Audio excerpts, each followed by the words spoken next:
Hello everyone, कैसे हैं आप लोग। आज हम बात करने वाले हैं बच्चे चैप्टर ऑसिलेशंस के बारे में। ऑसिलेशंस के अंदर हम लोग बात करेंगे ज़्यादातर सिंपल हार्मोनिक मोशन के बारे में, एसएचएम के बारे में बच्चे हम लोग ज़्यादातर बातें करने वाले हैं। ठीक है, तो चलिए शुरू करते हैं। सबसे पहले हम बात करते हैं बच्चे पीरियोडिक मोशन क्या होता है, ऑसिलेटरी मोशन क्या होता है। पीरियोडिक मोशन वो मोशन है बच्चे जो एक फिक्स टाइम इंटरवल के बाद अपने आप को रिपीट करे। जैसे कि अर्थ घूमती है सन के अराउंड, तो वो 1 ईयर में एक मोशन अपना कंप्लीट करती है, फिर वापस से रिपीट करती है। So this is a fix time interval of repetition motion, जिसको हम लोग पीरियोडिक मोशन बोलते हैं। The motion which repeats itself after a regular interval of time is known as a periodic motion. For example, a motion of earth around sun, motion of a moon around earth, pendulum of a wall clock, swing machine, needle etcetera. ये सारी चीज़ें जो हैं हमारे पास periodic motion में आती हैं। Oscillatory motion क्या होता है? जब भी हम back and forth, to and fro motion की बात करेंगे, कोई भी चीज़ टू एंड फ्रो कर रही है, that is oscillatory motion. When a body performs back and forth motion, then it is called as an vibratory motion या फिर oscillatory motion. Example, vibration of a guitar string. जिस भी बच्चे को गिटार बजाना आता है उसमें देखते होंगे, जब हम गिटार को प्लग करते हैं तो वहाँ पर जो स्ट्रिंग्स हैं वो वाइब्रेट करती हैं, तो टू एंड फ्रो करती हैं मोशन। ठीक है। Oscillation of mass suspended from the spring, spring से कोई मास लटका के हम उसको थोड़ा सा एक्सटेंड करके छोड़ दें तो वो भी एक ऑसिलेटरी मोशन को परफॉर्म करता है। क्लियर है? तो ये पीरियोडिक और ऑसिलेटरी मोशन में आपको अंतर पता होना चाहिए। बात करते हैं हार्मोनिक मोशंस क्या होते हैं। हार्मोनिक मोशंस होते हैं जिनका एम्पलीट्यूड कांस्टेंट होता है और एक ही फ्रीक्वेंसी का जो साइन या कॉस का फंक्शन होता है उसको हम हार्मोनिक फंक्शन कहते हैं। देख लेते हैं एक बार क्या है। The trigonometric function with a constant amplitude of single frequency is known as a harmonic function. Only sine and cosine functions are considered as a harmonic function. Harmonic functions को हम लोग लिखते हैं a sine theta, x equals to a sine theta या y equals to a sine theta या cos theta. इस तरह के जो फंक्शन होंगे हमारे पास, ये हमारे पास हार्मोनिक फंक्शन कहलाएंगे। क्लियर है? कोई परेशानी यहाँ तक? आगे बढ़े। सम बेसिक टर्मोलॉजीज जो हम इस चैप्टर के अंदर यूज़ करेंगे उनको समझ लेते हैं। सबसे पहली बात हम बात कर रहे हैं मीन पोजीशन के बारे में। मीन पोजीशन को हम समझ रहे हैं तो देखिए, the point where restoring force acting on the particle will be zero and the potential energy minimum is known as a mean position. आप ये समझिए, हम ऑसिलेटरी मोशन पढ़ेंगे यहाँ पर, तो टू एंड फ्रो मोशन जहाँ पर मिनिमम पोटेंशियल एनर्जी होती है वहाँ पर आप लोगों को पता है स्टेबल इक्विलिब्रियम होता है। अगर हम मिनिमम पोटेंशियल एनर्जी की बात करें, जहाँ पर मिनिमम पोटेंशियल एनर्जी होती है यू मिनिमम, ये एक पोजीशन होगी आर नॉट। इस आर नॉट पोजीशन पर हम देखेंगे जो स्लोप है U potential energy versus R का जो स्लोप है वो जीरो है, दैट मीन्स फोर्स जीरो है, दैट मीन्स यहाँ पर इक्विलिब्रियम है। और जिन भी बच्चों ने पोटेंशियल एनर्जी ग्राफ पढ़ा हुआ है उन्हें आइडिया होगा ये चीज़ कि जो इक्विलिब्रियम है ये स्टेबल किस्म का है। कैसा स्टेबल है? कैसा इक्विलिब्रियम है? स्टेबल। तो स्टेबल इक्विलिब्रियम के अबाउट ही हमेशा ऑसिलेशंस होते हैं। तो यहाँ पर हम लोग इस पॉइंट को, जहाँ पर स्टेबल इक्विलिब्रियम है, जिसके अबाउट ऑसिलेशन बॉडी कर रही होगी, एनर्जी ऑसिलेट कर रही होगी, बॉडी ऑसिलेट कर रही होगी, मोशन चल रहा होगा, उस पॉइंट को ही हम लोग बोलते हैं mean position. A point where restoring force acting on the particle will be zero. अब रीस्टोरिंग फोर्स क्या होती है? रीस्टोरिंग फोर्स हमारे पास थोड़ी देर में आ जाएगा, थोड़ा सा आइडिया यहाँ पे देता हूँ। रीस्टोरिंग फोर्स होती है बच्चे वो फोर्स जो वापस से मीन पोजीशन पर लाने की टेंडेंसी रखती है जब भी उसको मीन पोजीशन से कहीं और डिस्प्लेस किया जाए तो। ठीक है, स्टेबल इक्विलिब्रियम है, जब भी आप मीन पोजीशन से शिफ्ट करोगे उसको किसी भी आइदर डायरेक्शन में, तो वहाँ से वो वापस मीन पोजीशन की तरफ आने की टेंडेंसी रखती है। दैट मीन्स फोर्स लगेगी टुवर्ड्स द मीन पोजीशन। अब ये फोर्स को ही हम लोग बोलते हैं रीस्टोरिंग फोर्स। क्या बोलते हैं बच्चे? Restoring force. Acting on the particle will be zero. अगर मीन पोजीशन की बात करें तो रीस्टोरिंग फोर्स जीरो होगी और potential energy is minimum. Amplitude बोले, the maximum displacement of the particle from the mean position is known as amplitude. एक example अपने दिमाग में रख लेते हैं हम लोग, ठीक है, ताकि चीज़ों को समझना आसान रहे। लेट्स से एम मास है, इस एम मास को यहाँ से हमने डिस्प्लेस करके छोड़ दिया तो ये ऑसिलेट करता रहेगा। स्मूथ सरफेस है, स्मूथ सरफेस पे हमने इसको थोड़ा सा डिस्प्लेस करके छोड़ दिया तो ये हमेशा ऑसिलेट करता रहेगा। तो ये मीन पोजीशन कहलाएगी इसकी। यहाँ पर ये जो है इसकी, जब स्प्रिंग नेचुरल लेंथ में थी तो ये इसकी मीन पोजीशन कहलाएगी, क्योंकि उस समय कोई भी नेट फोर्स उसके ऊपर नहीं लग रही, तो net force 0, that means mean position. तो अगर मीन पोजीशन से उसे डिस्प्लेस कर रहे हैं तो वो मैक्सिमम जितना दूर जाता है मीन पोजीशन से, that distance is known as a amplitude. What is time period? जब भी ऑसिलेशंस हो रहे हैं, कोई भी पीरियोडिक मोशन हो रहा है, तो एक साइकिल का जो समय होता है उसको हम बोलते हैं time period. The time after which the body repeats its motion is known as a time period. ठीक है, और फ्रीक्वेंसी क्या होती है? फ्रीक्वेंसी होती है number of oscillation per second. तो time period of a motion is expressed as a T is equals to 2π/ω। यहाँ पर SHM में बात करें तो time period is equals to 2π/ω जो दे रखा है, यहाँ पर ओमेगा है मेरे पास एंगुलर फ्रीक्वेंसी। एंगुलर फ्रीक्वेंसी, अब what does angular frequency means? जब एंगुलर फ्रीक्वेंसी की बात करेंगे तो देखिए क्या कहेंगे कि angular frequency is a property of a system जो ऑसिलेशंस करेगा। ठीक है, जो भी सिस्टम ऑसिलेट कर रहा है, जैसे एक स्प्रिंग ब्लॉक दिखा रखा है मैंने, या अर्थ और सन को एक सिस्टम मान लें, तो जो सिस्टम ऑसिलेशन में है उसके लिए एक हमारे पास डिफाइंड वेरिएबल है जिसको हम बोलेंगे एंगुलर फ्रीक्वेंसी। तो वो एक सिस्टम के साथ फिक्स हो जाता है। जैसे हम सिस्टम फिक्स करेंगे हमारा एंगुलर फ्रीक्वेंसी फिक्स हो जाती है, टाइम पीरियड भी फिक्स हो जाता है। टाइम पीरियड हो जाता है 2π/ω। फ्रीक्वेंसी है 1 टाइम पीरियड के बराबर। ठीक है, रीस्टोरिंग फोर्स, जो रीस्टोरिंग फोर्स के बारे में मैं बात कर रहा था, अब यहाँ पर उसको समझ लेते हैं एक बार। The force which acts on the particle to bring it towards the mean position is known as a restoring force. जैसा कि मैंने आपको बताया था, जब भी मीन पोजीशन से हम डिस्प्लेस करेंगे ऑब्जेक्ट को, तो वापस मीन पोजीशन के पास आने की टेंडेंसी रखता है। तो ये टेंडेंसी कैसे पॉसिबल हो पाएगी? कोई ना कोई फोर्स चाहिए जो कि मीन पोजीशन की तरफ लग रही हो। That force is known as a restoring force and it is always directed towards the mean position. Mean position से आप राइट में शिफ्ट करोगे पार्टिकल को तो मीन पोजीशन की तरफ लेफ्ट में फोर्स लगेगी, लेफ्ट में शिफ्ट करोगे तो राइट में फोर्स लगेगी, टुवर्ड्स द मीन पोजीशन होगी always. Restoring force is always opposite in the direction of displacement. तो डिस्प्लेसमेंट की डायरेक्शन के ऑलवेज ही अपोजिट होने वाली है ये रीस्टोरिंग फोर्स। ठीक है, for a spring system, the restoring force can be expressed as F is equals to minus kx, where k is the spring constant. F is equals to minus kx. F is equals to minus kx. ये कैसे represent करी? यहाँ पर जो k है ये क्या चीज़ है? ये है रीस्टोरिंग फोर्स कांस्टेंट, और स्प्रिंग के केस में ये हमारे पास स्प्रिंग कांस्टेंट हो जाता है k। ठीक है, x क्या है? Displacement from mean position.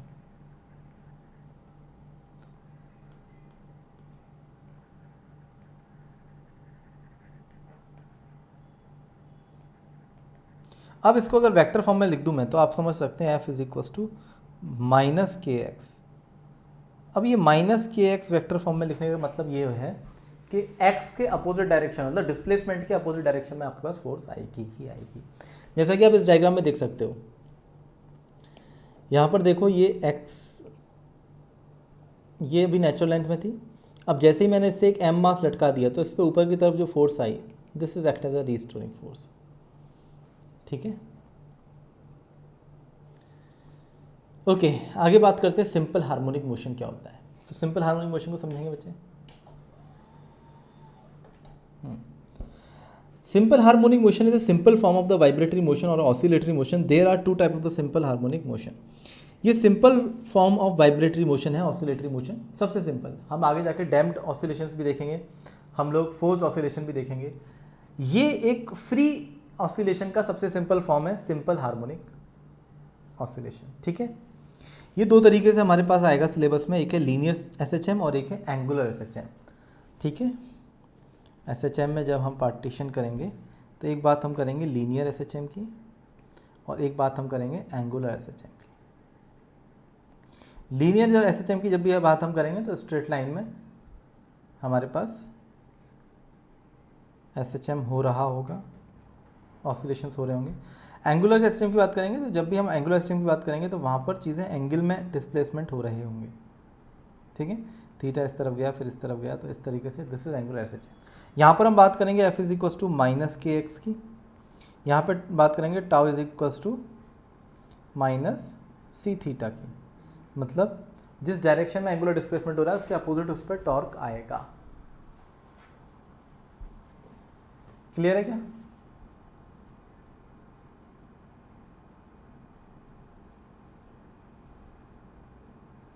समझ गए? लीनियर सिंपल हार्मोनिक मोशन, सबसे पहले हम लोग लीनियर वाले को डिटेल में पढ़ने वाले हैं, देख लीजिए। When a particle perform to and fro motion about a fixed position along a straight line is known as a linear simple harmonic motion. For example a motion of a mass attach to a spring, ठीक है, जैसा कि आप यहाँ पे एक diagram देख पा रहे होंगे। इस डायग्राम के अंदर एक मास है और एक स्प्रिंग के थ्रू कनेक्ट करके उसको डिस्प्लेस करके छोड़ दिया, तो वो टू एंड फ्रो मोशन ज़िंदगी भर करता रहेगा। क्लियर है? इसके लिए हम इक्वेशन समझते हैं, थोड़ा मैथमेटिक्स समझते हैं क्या यहाँ पर हमारे पास है। आप ही समझिए, f is equals to minus k x है। अगर एक्सेलरेशन निकालें तो मास से डिवाइड कर देंगे, this will be the acceleration. अब यहाँ पर एक्सेलरेशन को माइनस के बाई एम एक्स किया हमने, इस के बाई एम को हम लोग ओमेगा बोल देते हैं, omega square, where omega is equals to under root k by m. इसी को हम लोग एंगुलर फ्रीक्वेंसी का नाम दे रहे थे। अब के एक सिस्टम का पार्ट है, स्प्रिंग कांस्टेंट है, एम भी सिस्टम का पार्ट है, मास है, तो इस सिस्टम के साथ फिक्स हो जाता है ओमेगा। तो एक पर्टिकुलर सिस्टम के लिए उसका ओमेगा डिफाइंड हो जाता है, as we define the system omega is fixed for it. Clear है? अब ये जो इक्वेशन आई हमारे पास एक्सेलरेशन की, इस इक्वेशन को देखिएगा,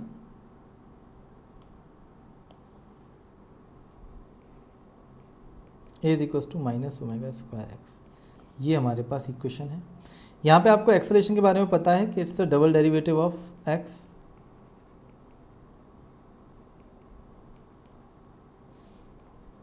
ये जो equation I this is a second order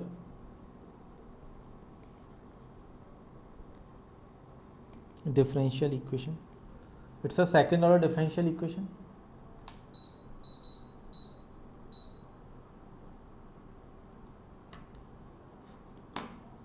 तो सेकेंड ऑर्डर डिफरेंशियल इक्वेशन। अब सेकेंड ऑर्डर डिफरेंशियल इक्वेशन का सॉल्यूशन हमारे सिलेबस में नहीं है, मतलब हम लोग सॉल्व इसे नहीं करेंगे, वैसे कर सकते हैं, 2 बार इंटीग्रेशन हमें करना होगा और हम इसको सॉल्व कर सकते हैं, बट हम इसका डायरेक्टली रिजल्ट देख लेंगे। तो ये सेकेंड ऑर्डर डिफरेंशियल इक्वेशन है, differential equation of S H M. Okay, यहाँ पे अगर इसको हम सॉल्व कर लें तो हमारे पास 2 रिजल्ट मिलेंगे। एक तो मिलेगा वेलोसिटी का, omega under root of a square minus x square, this is first result, बहुत ही इंपॉर्टेंट।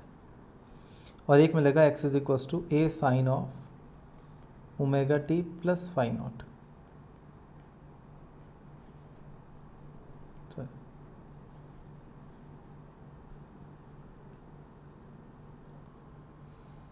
क्लियर है? तो यहाँ तक देखो कुछ कुछ चीज़ें हमें आपको समझानी पड़ेंगी। देखिए वेलोसिटी आई है, ये एक बार इंटीग्रेट करेंगे तो x को इंटीग्रेट करने से हमें वेलोसिटी मिल जाएगी। तो ये वेलोसिटी में देखिए ओमेगा आया है और x आया है जो पहले से था इक्वेशन के अंदर, बट ये a आ गया। a क्या है? इसको बोलेंगे एम्पलीट्यूड। a क्या है? एम्पलीट्यूड। एम्पलीट्यूड क्या था? Maximum displacement from the mean position. यहाँ पर आप देखेंगे 2 चीज़ें हैं, एक तो एम्पलीट्यूड आया है और एक फाई नॉट आया है। ये x equals to a sine omega t plus phi naught, this phi naught is a initial phase, मतलब t इक्वल्स टू 0 पर उसका फेज क्या है?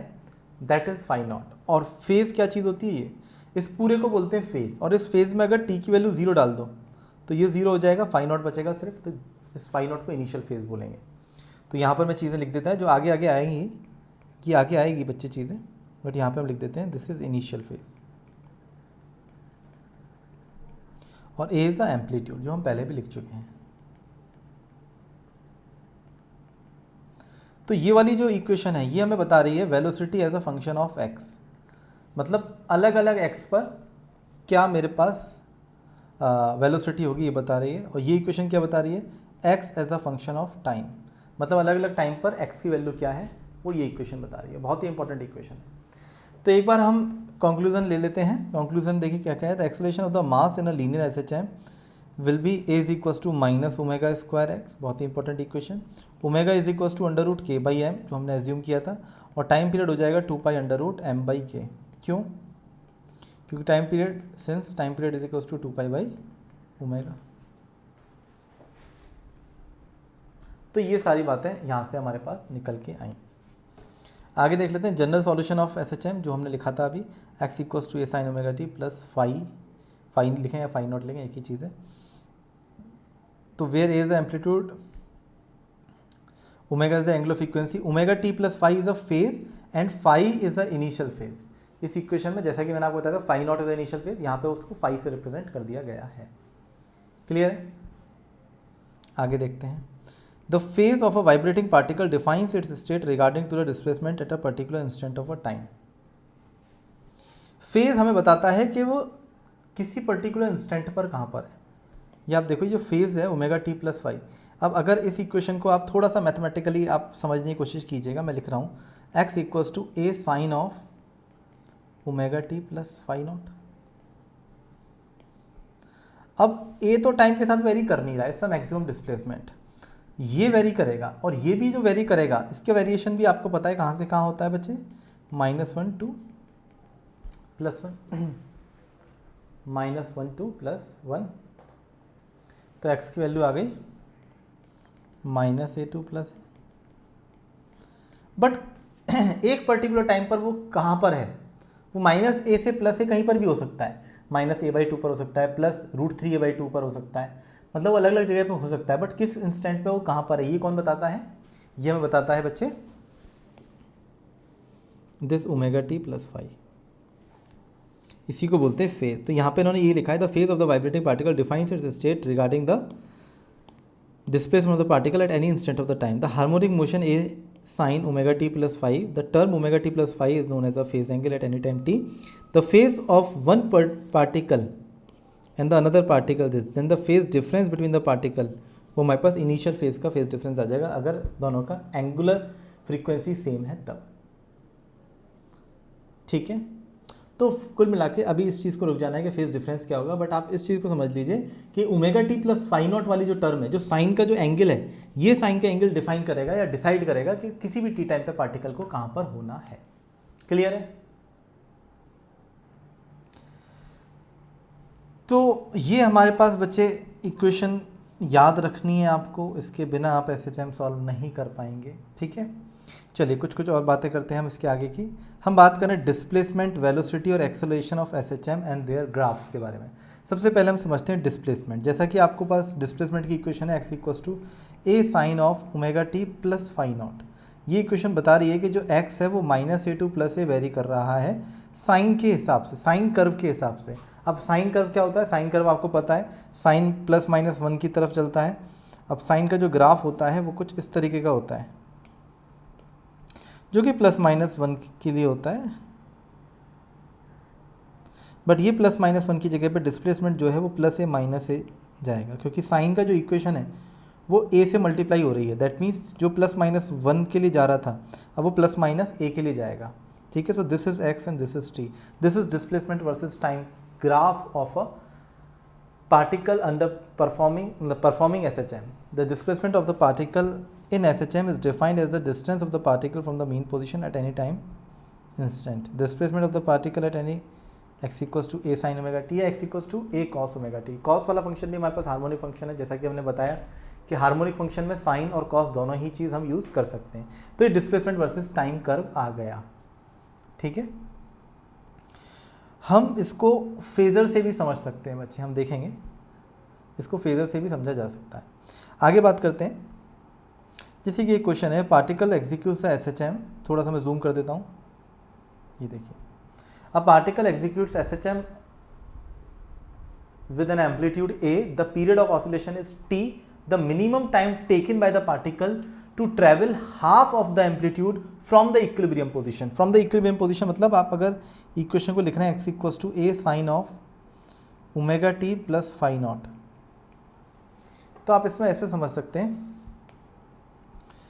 कि ये इक्वेशन है। अगर मैं इक्विलिब्रियम से बात करूं, लेट्स से इक्विलिब्रियम पे t इक्वल्स टू 0 पे पार्टिकल इक्विलिब्रियम पे था, मतलब x equals to 0, t equals to 0 पे, तो t की वैल्यू 0 डाल दो, x की वैल्यू 0 आ जाए, इसके लिए फाई नॉट को भी 0 होना पड़ेगा। दैट मीन्स इक्वेशन हो जाएगी मेरे पास x equals to a sine of omega t. ठीक है, अब यहाँ पर देखो x की वैल्यू a/2 चलना है इसको, तो x इक्वस टू 0 से x इक्वस टू a/2 कितनी देर में पहुँचेगा वो, हम इसके बारे में बात कर सकते हैं क्या?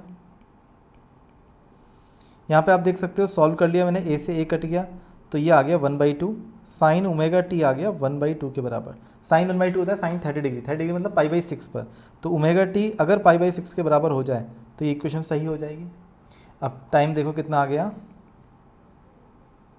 π/6 ओमेगा।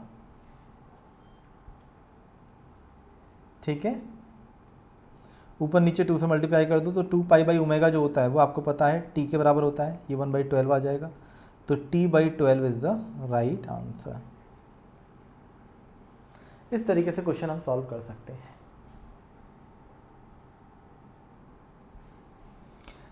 आगे चलते हैं बच्चे, आगे बात समझते हैं वेलोसिटी की। अब वेलोसिटी की बात जो है वो इस दो तरीके से है, velocity as a function of time और velocity as a function of position. ये मैंने आपको फंक्शन बताया था, velocity as a function of position या as a function of x, हमारे पास है a² - x² अंडर रूट के अंदर इस तरीके से। ठीक है, और जो velocity as a function of time है तो उसके लिए आप समझिए x की इक्वेशन है x equals to a sine of omega t plus phi naught, let's say this is general equation. अगर मैं इसको डिफरेंशिएट कर लूँ टाइम के रेस्पेक्ट में तो मेरे पास आ जाएगा, x की डिफरेंशिएट करेंगे तो वेलोसिटी आ जाएगा, तो वेलोसिटी आ जाएगी मेरे पास a omega of cos of omega t plus phi naught. So this is the equation. या ऐसा सोच सकते हैं कि अगर velocity as a function of time, अलग अलग समय पर अलग अलग टाइम पर क्या वेलोसिटी है पार्टिकल की, अगर ये हमें बताना है तो हम ये वाला फंक्शन यूज़ कर सकते हैं। और अगर हमें बताना है कि अलग अलग पोजीशन पे x equals to a/4, a/2, a/8 या a/√3 a/2 पर पोजीशन क्या है, अलग अलग पोजीशन पे वेलोसिटी क्या है, वो इस इक्वेशन से हम पता लगा सकते हैं। तो क्वेश्चन दोनों से ही आते हैं, आपको तुरंत क्वेश्चन पढ़ते ही पहचान लेना है कि आपको कौन सा फॉर्मूला अप्लाई करना है, as a function of time चाहिए, as a function of x चाहिए। तो velocity varies with the time का फंक्शन हमारे पास कॉस में आ जाता है, जिस तरीके से आपको यहाँ पर दिख रहा होगा, और इसका ग्राफ हमारे पास इस तरीके से हो जाएगा। जब वो t इक्वल्स टू 0 पे अगर पार्टिकल, देखो इक्वेशन लिए x equals to a sine omega t, आप ये एज्यूम करो स्ट्रेट लाइन, ये है x इक्वल्स टू 0, ये है x equals to plus a, ये है x equals to minus a। Let say एक एग्जाम्पल ले रहे हैं कि पार्टिकल t इक्वल्स टू 0 पर यहाँ पर है, तो मीन पोजीशन पर उसकी वेलोसिटी मैक्सिमम होती है। अब मैक्सिमम कितनी होती है, आप यहाँ पर देखोगे x को वेरी कर रहे हैं तो x को कम से कम कितना किया जा सकता है, यहाँ पे 0 कर दोगे ओमेगा a आ जाएगी वेलोसिटी। यहाँ पर भी आप देख सकते हो कॉस को मैक्सिमम कितना किया जा सकता है 1, तो यहाँ पे 1 कर दोगे तो वेलोसिटी आ जाएगी ओमेगा a के बराबर। तो जो v मैक्स होगी हमारे पास हमेशा maximum velocity, that is omega a SHM के अंदर। क्लियर, कोई डाउट? अब जो ये मैक्सिमम वेलोसिटी होगी ये होगी एट मीन पोजीशन, और वेलोसिटी 0 होगी कहां पर, एक्सट्रीम पोजीशन पर।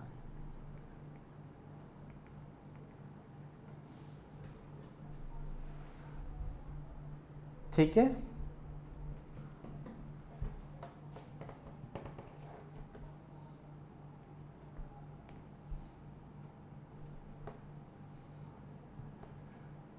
पक्की बात। तो यहाँ पर आप देख सकते हो जब वो t इक्वल्स टू 0 पे बात कर रहे हैं तो मतलब मीन पोजीशन पर जब है तो वेलोसिटी ये है, फिर थोड़ी देर बाद जब वो एक्सट्रीम में पहुँच जाएगा तो वेलोसिटी 0 हो जाएगी, फिर वो पीछे की तरफ आएगा, फिर मैक्सिमम हो जाएगी बट अपोजिट डायरेक्शन में, इसलिए नेगेटिव, फिर मीन पोजीशन पे एक्सट्रीम पे चला जाएगा, फिर 0, और फिर मीन पे आ जाएगा, फिर मैक्सिमम। तो इस तरीके से वेलोसिटी टाइम के साथ चेंज कर रही है। और यहाँ पर आप देख सकते हैं पोजीशन के साथ, जब x 0 है दैट मीन्स मीन पोजीशन है, तो वेलोसिटी या तो प्लस ओमेगा a होगी या माइनस ओमेगा a होगी। समझ पा रहे हो? और यहाँ पर आप देखो प्लस a है और इधर माइनस a है। तो एक्सट्रीम पर वेलोसिटी 0 है और मीन पोजीशन पर वेलोसिटी मैक्सिमम है, और मैक्सिमम वेलोसिटी हमारे पास ओमेगा a के बराबर है। ये जो डायग्राम बन रहा है हमारे पास ये एलिप्स है, क्योंकि ये जो इक्वेशन मैंने ऊपर लिखी थी आपके लिए, ये वाली इक्वेशन, इस वाली इक्वेशन को आप रीअरेंज करेंगे तो x और v में ये इक्वेशन बन जाएगी, जहाँ पर आपको दिख रहा होगा कि this is the equation of ellipse. ठीक है, यहाँ पे मेजर एक्सिस हमने इधर ले लिए v की तरफ, ये कब होगा, जब ओमेगा ग्रेटर देन 1 होगा तब हमारे पास मेजर एक्सिस वेलोसिटी की तरफ आ जाएगी, और ओमेगा अगर लेस देन 1 है तो हमारे पास मेजर एक्सिस एक्स की तरफ आ जाएगी। ये आपको समझ में आना चाहिए। खैर मेजर एक्सिस पे इतने ज़्यादा नीट में सवाल नहीं आते, बट फिर भी आप समझ सकते हैं, बेसिक सी बात है एलिप्स की इक्वेशन की। आगे बढ़ते हैं, क्वेश्चन देखते हैं। The amplitude of the harmonic oscillator is a. मैं जूम कर देता हूँ थोड़ा सा। एक हार्मोनिक ऑसिलेटर का हमें एम्पलीट्यूड ए दे रखा है। If the velocity of the particle is at an instant is half of the maximum velocity, then the position of the particle will be. दिमाग लगाइए, कौन सा फॉर्मूला लगेगा यहाँ पे, एज अ टाइम वाला, एज अ पोजीशन वाला। एक बार सॉल्व कर दीजिए बच्चे, सभी बच्चे सॉल्व करेंगे। वीडियो को पॉज करके सॉल्व कर दीजिए, मैं सॉल्व कर रहा हूँ।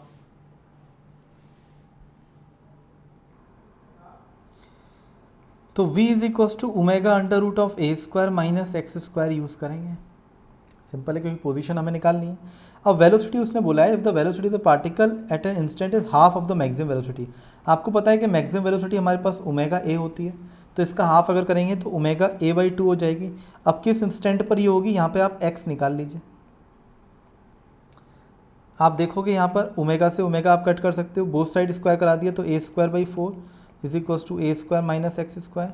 तो एक्स स्क्वायर की वैल्यू आ जाएगी a square minus a square by 4। तो एक्स स्क्वायर की value 3a square by 4, that means x की वैल्यू √3। अब यहाँ पर आप एक और चीज़ चेक करिए, अब आप अंडर रूट लेंगे दोनों तरफ तो यहाँ पर x आ जाएगा plus minus √3/2। This will be the answer.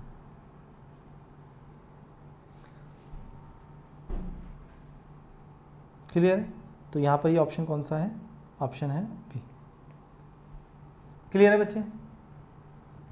तो इस पोजीशन पर वेलोसिटी होगी हमारे पास half of the maximum velocity. अब वो आइदर डायरेक्शन हो सकती है, it will going towards the plus extreme और minus extreme, that's not a big deal. तो बट हमारे पास डायरेक्शन दोनों ही पॉसिबल है वेलोसिटी के लिए, इसलिए पोजीशन मैंने प्लस माइनस में डिफाइन की। कोई प्रॉब्लम यहाँ तक? आगे बढ़ें। The average velocity of the particle executing SHM in 1 complete vibration. Simple direct बोल सकते हैं, 1 कंप्लीट वाइब्रेशन की अगर बात कर रहे हैं तो वेलोसिटी कितनी होगी। तो अगर एवरेज वेलोसिटी के बारे में जब भी बात करेंगे, that is a displacement upon time, यही डेफिनेशन होती है। और एक कंप्लीट ऑसिलेशन में डिस्प्लेसमेंट कितना होता है, 0। टाइम कितना लगता है, कैपिटल टी। कितना भी लगेगा टाइम तो कोई फर्क नहीं पड़ता, बट एवरेज वेलोसिटी 0 हो जाएगी। ये चीज़ आपको समझ में आनी चाहिए। एक्सेलरेशन की बात करते हैं बच्चे, आगे बढ़ते हैं। एक्सेलरेशन वेरीज विद टाइम और acceleration varies with the position.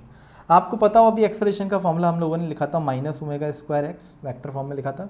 इसी को अगर मैं एक्स की वैल्यू पुट कर दूं यहाँ पे तो एक्सेलरेशन हो जाएगा, देखिए माइनस ओमेगा स्क्वायर एक्स क्या था, a sine omega t plus phi not. तो हमारे पास आंसर आ गया minus omega square a sine of omega t plus phi not. ये आ गया एक्सेलरेशन, ठीक है। और एक्स के टर्म्स में तो हमें पता ही है, दूसरा अगर पोजीशन के टर्म्स में बात करें तो माइनस ओमेगा स्क्वायर एक्स। तो acceleration as a function of time ये लिखा हुआ, जिसमें अलग अलग टाइम पर एक्सेलरेशन की वैल्यू क्या होगी ये पता पड़ जाएगा, और अलग अलग एक्स पे एक्सेलरेशन कितना होगा ये भी पता पड़ गया। यहाँ पे आप देख रहे हो एक्स की वैल्यू 0 तो acceleration 0, that means mean position पर जहाँ पर एक्स 0 ले रहे हैं हम लोग, मीन पोजीशन पर एक्स 0 ले रहे हैं, यहाँ पे एक्सेलरेशन भी 0 होगा। x इक्वल्स टू ए ले रहे हैं, वहाँ पे अपोजिट डायरेक्शन में एक्सेलरेशन होगा, जो कि ये मैक्सिमम एक्सेलरेशन होगा, माइनस बोलेंगे इसको ओमेगा स्क्वायर ए। और यहाँ पर आप देखोगे तो इस तरफ हो जाएगा मैक्सिमम एक्सेलरेशन, मैग्नीट्यूड सेम रहेगा ओमेगा स्क्वायर ए के टर्म्स में, ठीक है। तो x इक्वल्स टू प्लस ए और x इक्वल्स टू माइनस ए पे एक्सेलरेशन मैक्सिमम होता है और वेलोसिटी 0 होती है। एक्सट्रीम पोजीशन पर वेलोसिटी 0, एक्सेलरेशन मैक्सिमम, और मीन पोजीशन पर एक्सेलरेशन 0, वेलोसिटी मैक्सिमम। तो ये हमें समझ में आना चाहिए। एक डायग्राम मैं इसके लिए बना देता हूँ ताकि आप ये चीज़ समझ लें ढंग से। ये क्लियरिटी, ये इमेज एसएचएम की दिमाग में आपके होनी चाहिए। x इक्वल्स टू 0, इसी को मीन पोजीशन बोल रहे हैं, यहाँ पे ही एक्सेलरेशन 0 होगा, यहाँ पे वेलोसिटी मैक्सिमम होगी, that is equals to omega a, ठीक है। यहाँ पर बात करें x equals to plus a है, यहाँ पे बात करें x equals to minus a है। यहाँ पे एक्सेलरेशन मैक्सिमम होगा, ये ओमेगा स्क्वायर ए होगा, बट इस तरफ होगा, इस वजह से नेगेटिव लिख देते हैं इसको कई बार। यहाँ पे भी एक्सेलरेशन मैक्सिमम होगा और इस डायरेक्शन में होगा, तभी तो वो अप्रोच करेगा मीन पोजीशन को। रिस्टोरिंग फोर्स जिस डायरेक्शन होगी उस डायरेक्शन में एक्सेलरेशन होगा ऑलवेज। यहाँ पर वेलोसिटी जीरो होगी, यहाँ पर भी वेलोसिटी जीरो होगी, और इसको हम बोलते हैं एक्सट्रीम पोजीशन। ठीक है,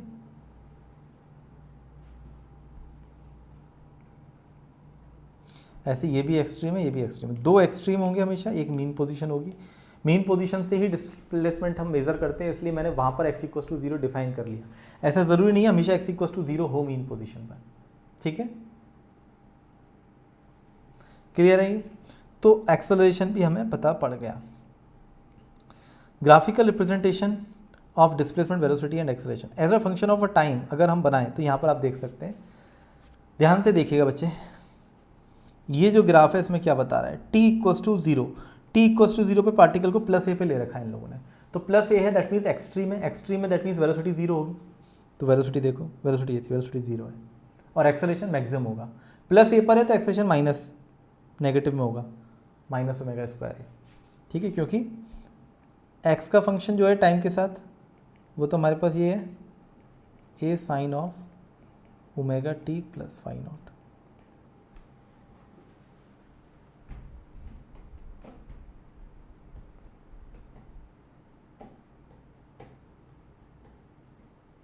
ठीक है, ऐसी वेलोसिटी के लिए भी हम बात कर सकते हैं, वेलोसिटी है हमारे लिए, तो ये हो जाती है omega a cos of omega t plus phi not. और एक्सेलरेशन, सॉरी एक्सेलरेशन अगर लिखते हैं हम as a function of time, तो acceleration as a function of time हमारे पास आ जाता है minus of omega square a sine of omega t plus phi not. But ये जो डायग्राम इन्होंने बना रखा है यहाँ पे फाई नॉट इन्होंने इस तरीके से ले रखा है कि t equal to 0 particle extreme पर इन्होंने शो करा हुआ है। दैट मीन्स उन्होंने π/2 फेज ले रखा है। यहाँ पर पढ़ लेते हैं इस बात को। The graphical representation of the displacement, velocity, acceleration performing SHM with the same illustrated in the attached diagram. ये इलस्ट्रेटेड है यहाँ पर। ठीक है, नीचे देखते हैं। The phase difference between the displacement and the velocity is π/2 and the displacement and acceleration is pi. तो डिस्प्लेसमेंट और वेलोसिटी π/2 के फेज डिफरेंस पे होते हैं और डिस्प्लेसमेंट और एक्सेलरेशन पाई के फेज डिफरेंस पे होते हैं। The phase difference between velocity and acceleration is also π/2। तो फेज डिफरेंस इनका आपस में अगर देखेंगे तो π/2 और डिस्प्लेसमेंट और एक्सेलरेशन का देखेंगे तो दैट इज पाई। ये आपको पता होना चाहिए। क्लियर है? कोई भी परेशानी यहाँ तक? इसके अलग अलग पोजीशन पर देख सकते हो आप। देखो अगेन जब वो मीन पोजीशन पर आया तो वेलोसिटी मैक्सिमम पहुँच गई। ये इधर गलत लिख दिया है इन्हें, ये ओमेगा स्क्वायर नहीं आएगा, ओमेगा ए आएगा। ठीक है, तो वेलोसिटी ओमेगा ए से माइनस ओमेगा ए वेरी कर सकती है। ऐसे एक्सेलरेशन माइनस ओमेगा स्क्वायर ए और प्लस ओमेगा स्क्वायर ए सब वेरी कर सकता है। क्लियर है क्या? आगे बढ़ें। A particle is executing a simple harmonic motion SHM, its maximum acceleration is alpha and maximum velocity is beta, then its time period of the vibration will be. Time period निकालना है, maximum acceleration और maximum velocity given है। तो ए max का formula भी आपको पता है, वी मैक्स का भी पता है, टाइम पीरियड निकाल सकते हो। ओमेगा और टाइम पीरियड में भी रिलेशन पता है, तो सबसे पहले आप ओमेगा निकालिए। PYQ है बच्चे, ये प्रीवियस ईयर क्वेश्चन है, फटाफट करेंगे।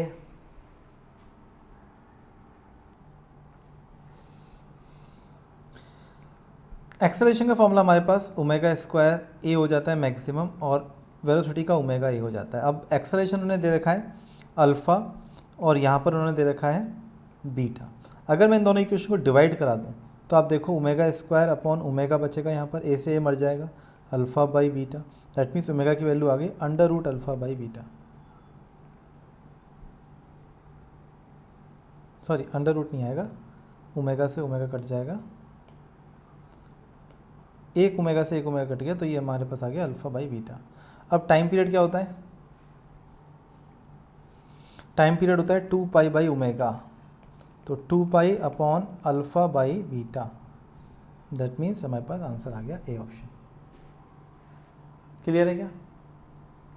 कोई परेशानी?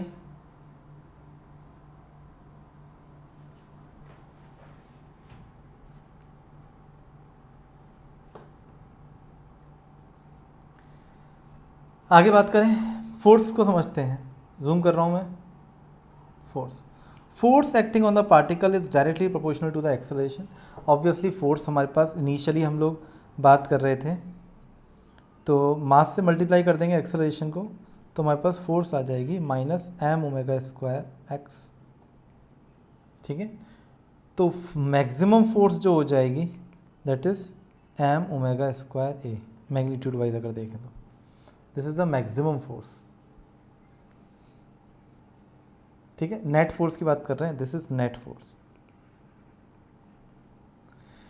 अब अगर x की वैल्यू यहाँ पे पुट कर दें तो f को बोल सकते हैं हम लोग minus m omega square a sine of omega t plus phi not. तो ये इस तरीके से फोर्स वेरी करेगी, ठीक है। अगर फाई नॉट को यहाँ पर हम लोग 0 ले लें, लेट से मीन पोजीशन से स्टार्ट कर रही है, तो फोर्स भी आप देखोगे ऑसिलेट करती हुई आपको दिखेगी टाइम के साथ। This is the function of negative of sine, that mean sine का कर्व जो ऊपर होता है वो नीचे से शुरू हो जाएगा। क्लियर है क्या?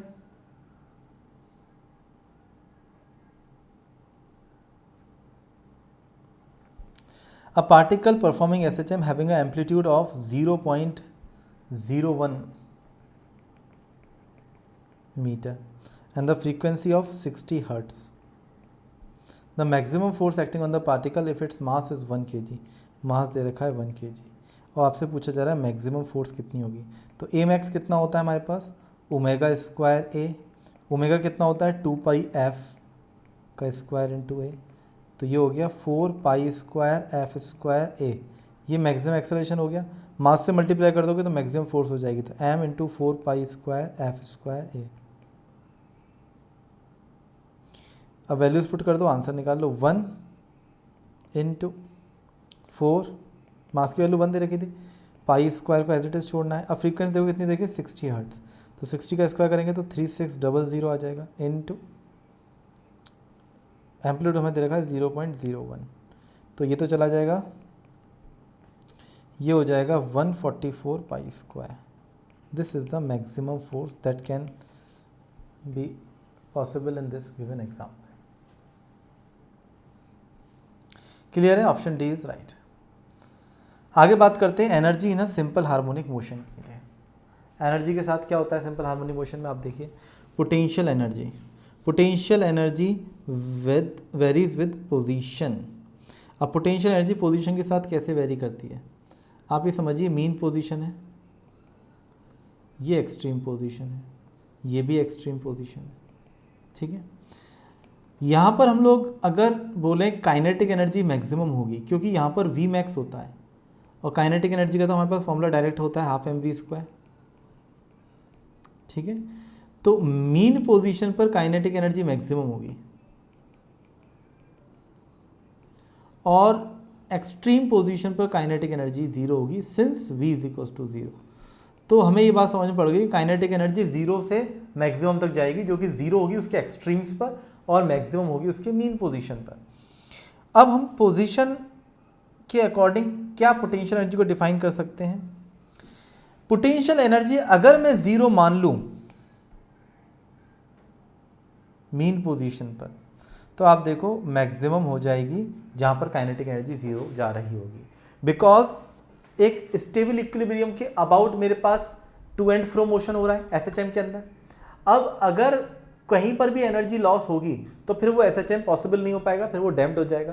तो किसी भी तरीके की कोई एनर्जी लॉस यहाँ पर हो नहीं रहा है, तो हम ये बोलेंगे कि टोटल एनर्जी इसकी फिक्स है। तो अगर काइनेटिक एनर्जी मीन पोजीशन पर मैंने मैक्सिमम ली और फाइनली 0 ले रहा हूँ, तो वो पूरी की पूरी एनर्जी पोटेंशियल में चली गई होगी। चलिए क्लियर है? तो आप देखिए पोटेंशियल एनर्जी को मैंने डिफाइन कर दिया। ये हमारे पास क्या होता है, integral of F D x. F हमारे पास के एक्स था, के एक्स डी एक्स। तो यहाँ पे आप देखो अगर 0 से लेके ए तक आप इसे एक्सटेंड कर रहे हैं, तो हमारे पास जो मैक्सिमम एनर्जी आ जाएगी दैट इज़ हाफ के ए स्क्वायर। और ये कहाँ पर होगी, एक्सट्रीम पर। और ये कब होगी, जब आपने 0 एज्यूम की है, कहाँ पर, मीन पोजीशन पर। मीन पोजीशन पर आपने पोटेंशियल एनर्जी को 0 मान लिया है, तो एक्सट्रीम पोजीशन पर वो मैक्सिमम पहुँच जाएगी।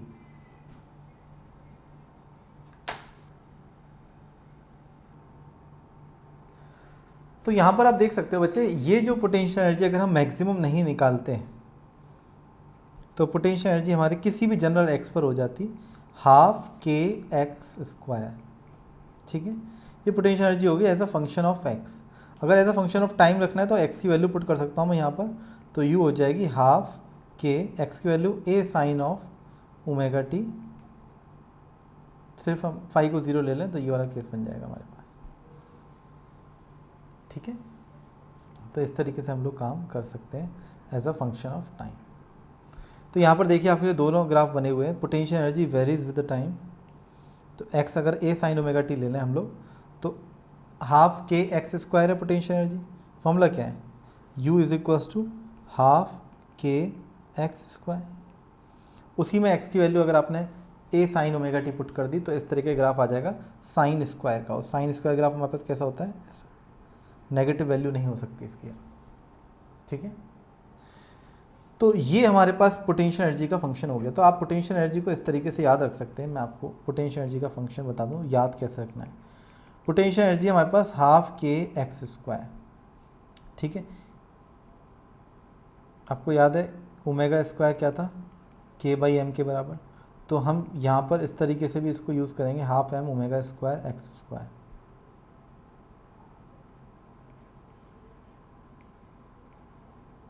काइनेटिक एनर्जी की बात करें तो वो हमारे पास हमेशा हाफ एम वी स्क्वायर होती है, और वी का फॉर्मूला हमारे पास अलग से है, omega under root of a square minus x square का होल स्क्वायर हो जाएगा यहाँ पे।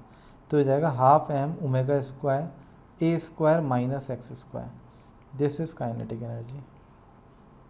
अगर इन दोनों को ऐड कर देंगे तो टोटल एनर्जी आ जाएगी, जब हम काइनेटिक एनर्जी और पोटेंशियल एनर्जी को दोनों को ऐड कर देंगे। इन दोनों को ऐड करके देखिए आपके पास आ जाएगा half m omega square a square. This implies that total energy of S H M is always a constant. यहाँ पे आप देखो कोई भी चीज़ वेरी नहीं कर रही, ना एम ना ओमेगा ना ए, ये सब एक्स के साथ कांस्टेंट है। तो हर जगह पर टोटल एनर्जी कांस्टेंट ही रहेगी। अगर काइनेटिक एनर्जी का यहाँ पर आप एक्सप्रेशन चेक करें तो यही है हमारे पास जो हमने निकाला था, half m omega square a square minus x square. और इसको अगर स्प्रिंग कांस्टेंट के टर्म्स में लिखेंगे तो हाफ के ए स्क्वायर माइनस एक्स स्क्वायर हो जाएगा। तो मैक्सिमम काइनेटिक एनर्जी हो चाहे मैक्सिमम पोटेंशियल एनर्जी हो, वो दोनों सेम रहेगी और वो होगी टोटल एनर्जी के बराबर। क्लियर है क्या, कहीं कोई समस्या?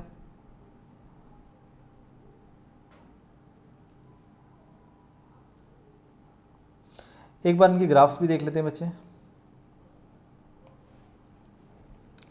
अब अगर इसका ग्राफ बनाएं, आप देखिए पोटेंशियल एनर्जी का हमारे पास रिलेशन क्या था, half m omega square x square. ये आप देखो पैराबोला है, अपवर्ड फेसिंग पैराबोला है।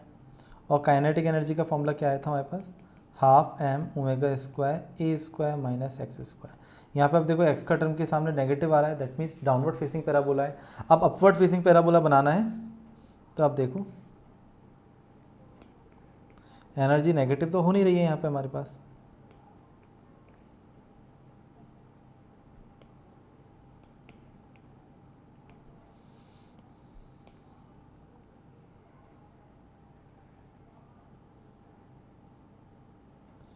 ये हमारे पास पोटेंशियल एनर्जी का ग्राफ आएगा बच्चे।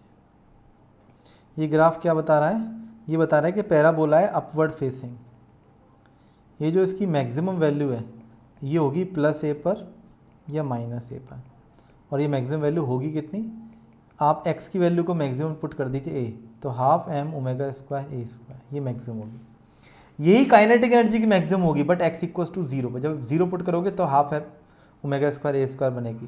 ये डाउनवर्ड फेसिंग पैराबोला बनेगा। अगर ड्रॉ करें हम काइनेटिक एनर्जी को तो ये कुछ इस तरीके का आ जाएगा graph.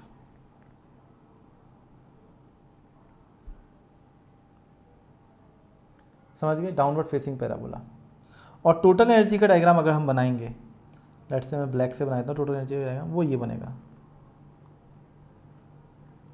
This is total energy,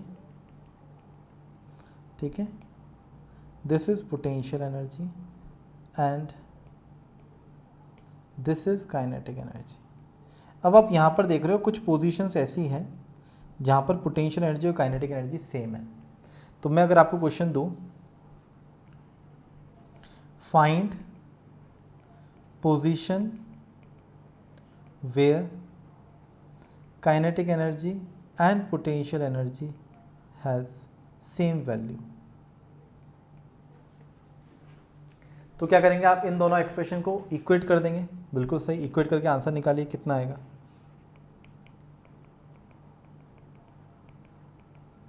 बताइए क्या आएगा, क्या आएगा, एक्स की वैल्यू क्या आएगी जहाँ पर kinetic energy potential energy same होती है। तो आप यहाँ पे सॉल्व करोगे तो half m omega square a square minus x square को बराबर कर दोगे potential energy half m omega square x square के। और अब यहाँ पे आप काट दोगे चीज़ों को, तो यहाँ से सॉल्व किया तो एक्स की वैल्यू आ जाएगी a by root two plus minus a by root two. That means plus a by root two पर और minus a by root two पर आपकी जो काइनेटिक एनर्जी पोटेंशियल एनर्जी वो दोनों इक्वल होते हैं। और कितने होते हैं, क्या ये पता लगा सकते हैं? बिल्कुल आधे आधे होंगे बच्चे। टोटल एनर्जी दोनों में इक्वली जब डिस्ट्रीब्यूट हो जाएगी उस समय पे हम लोग बोल सकते हैं कि ये हो जाएगी 1/4 m omega square a square. इसको जूम करके लिखता हूँ मैं, 1/4 m omega square a square. This is the kinetic energy and potential energy at the position a by root two plus minus a by root two पर। समझ में आ गया आप लोगों के? आगे बढ़ सकते हैं हम लोग। टोटल एनर्जी के बारे में देखिए, सेम बात की हुई है इन्होंने। अगर ये इन्होंने हमारे लिए टाइम के साथ दिया है फंक्शन, ये पोटेंशियल एनर्जी ली है, ये काइनेटिक एनर्जी ली है, तो जो टोटल एनर्जी होगी वो हमारे पास हमेशा इस तरीके से होगी टाइम के साथ, जो वेरी नहीं कर रही होगी। The sum of the potential energy in the kinetic energy of the SHM is total energy. The total energy of particle is expressed as this, और ये हमारे पास कांस्टेंट आ गई टोटल एनर्जी, जो हाफ के ए स्क्वायर लिख दें या फिर half m omega square a square लिख दें। दोनों तरीके से हम लोग लिख सकते हैं और ये याद होना चाहिए आपको। क्लियर है क्या? कोई भी परेशानी यहाँ तक? नीट 2007 का क्वेश्चन बताएंगे। The particle executing SHM harmonic motion has a kinetic energy as a function of time हमें दे रखी है इसने, sorry, kinetic energy as a function of time हमें दे रखी है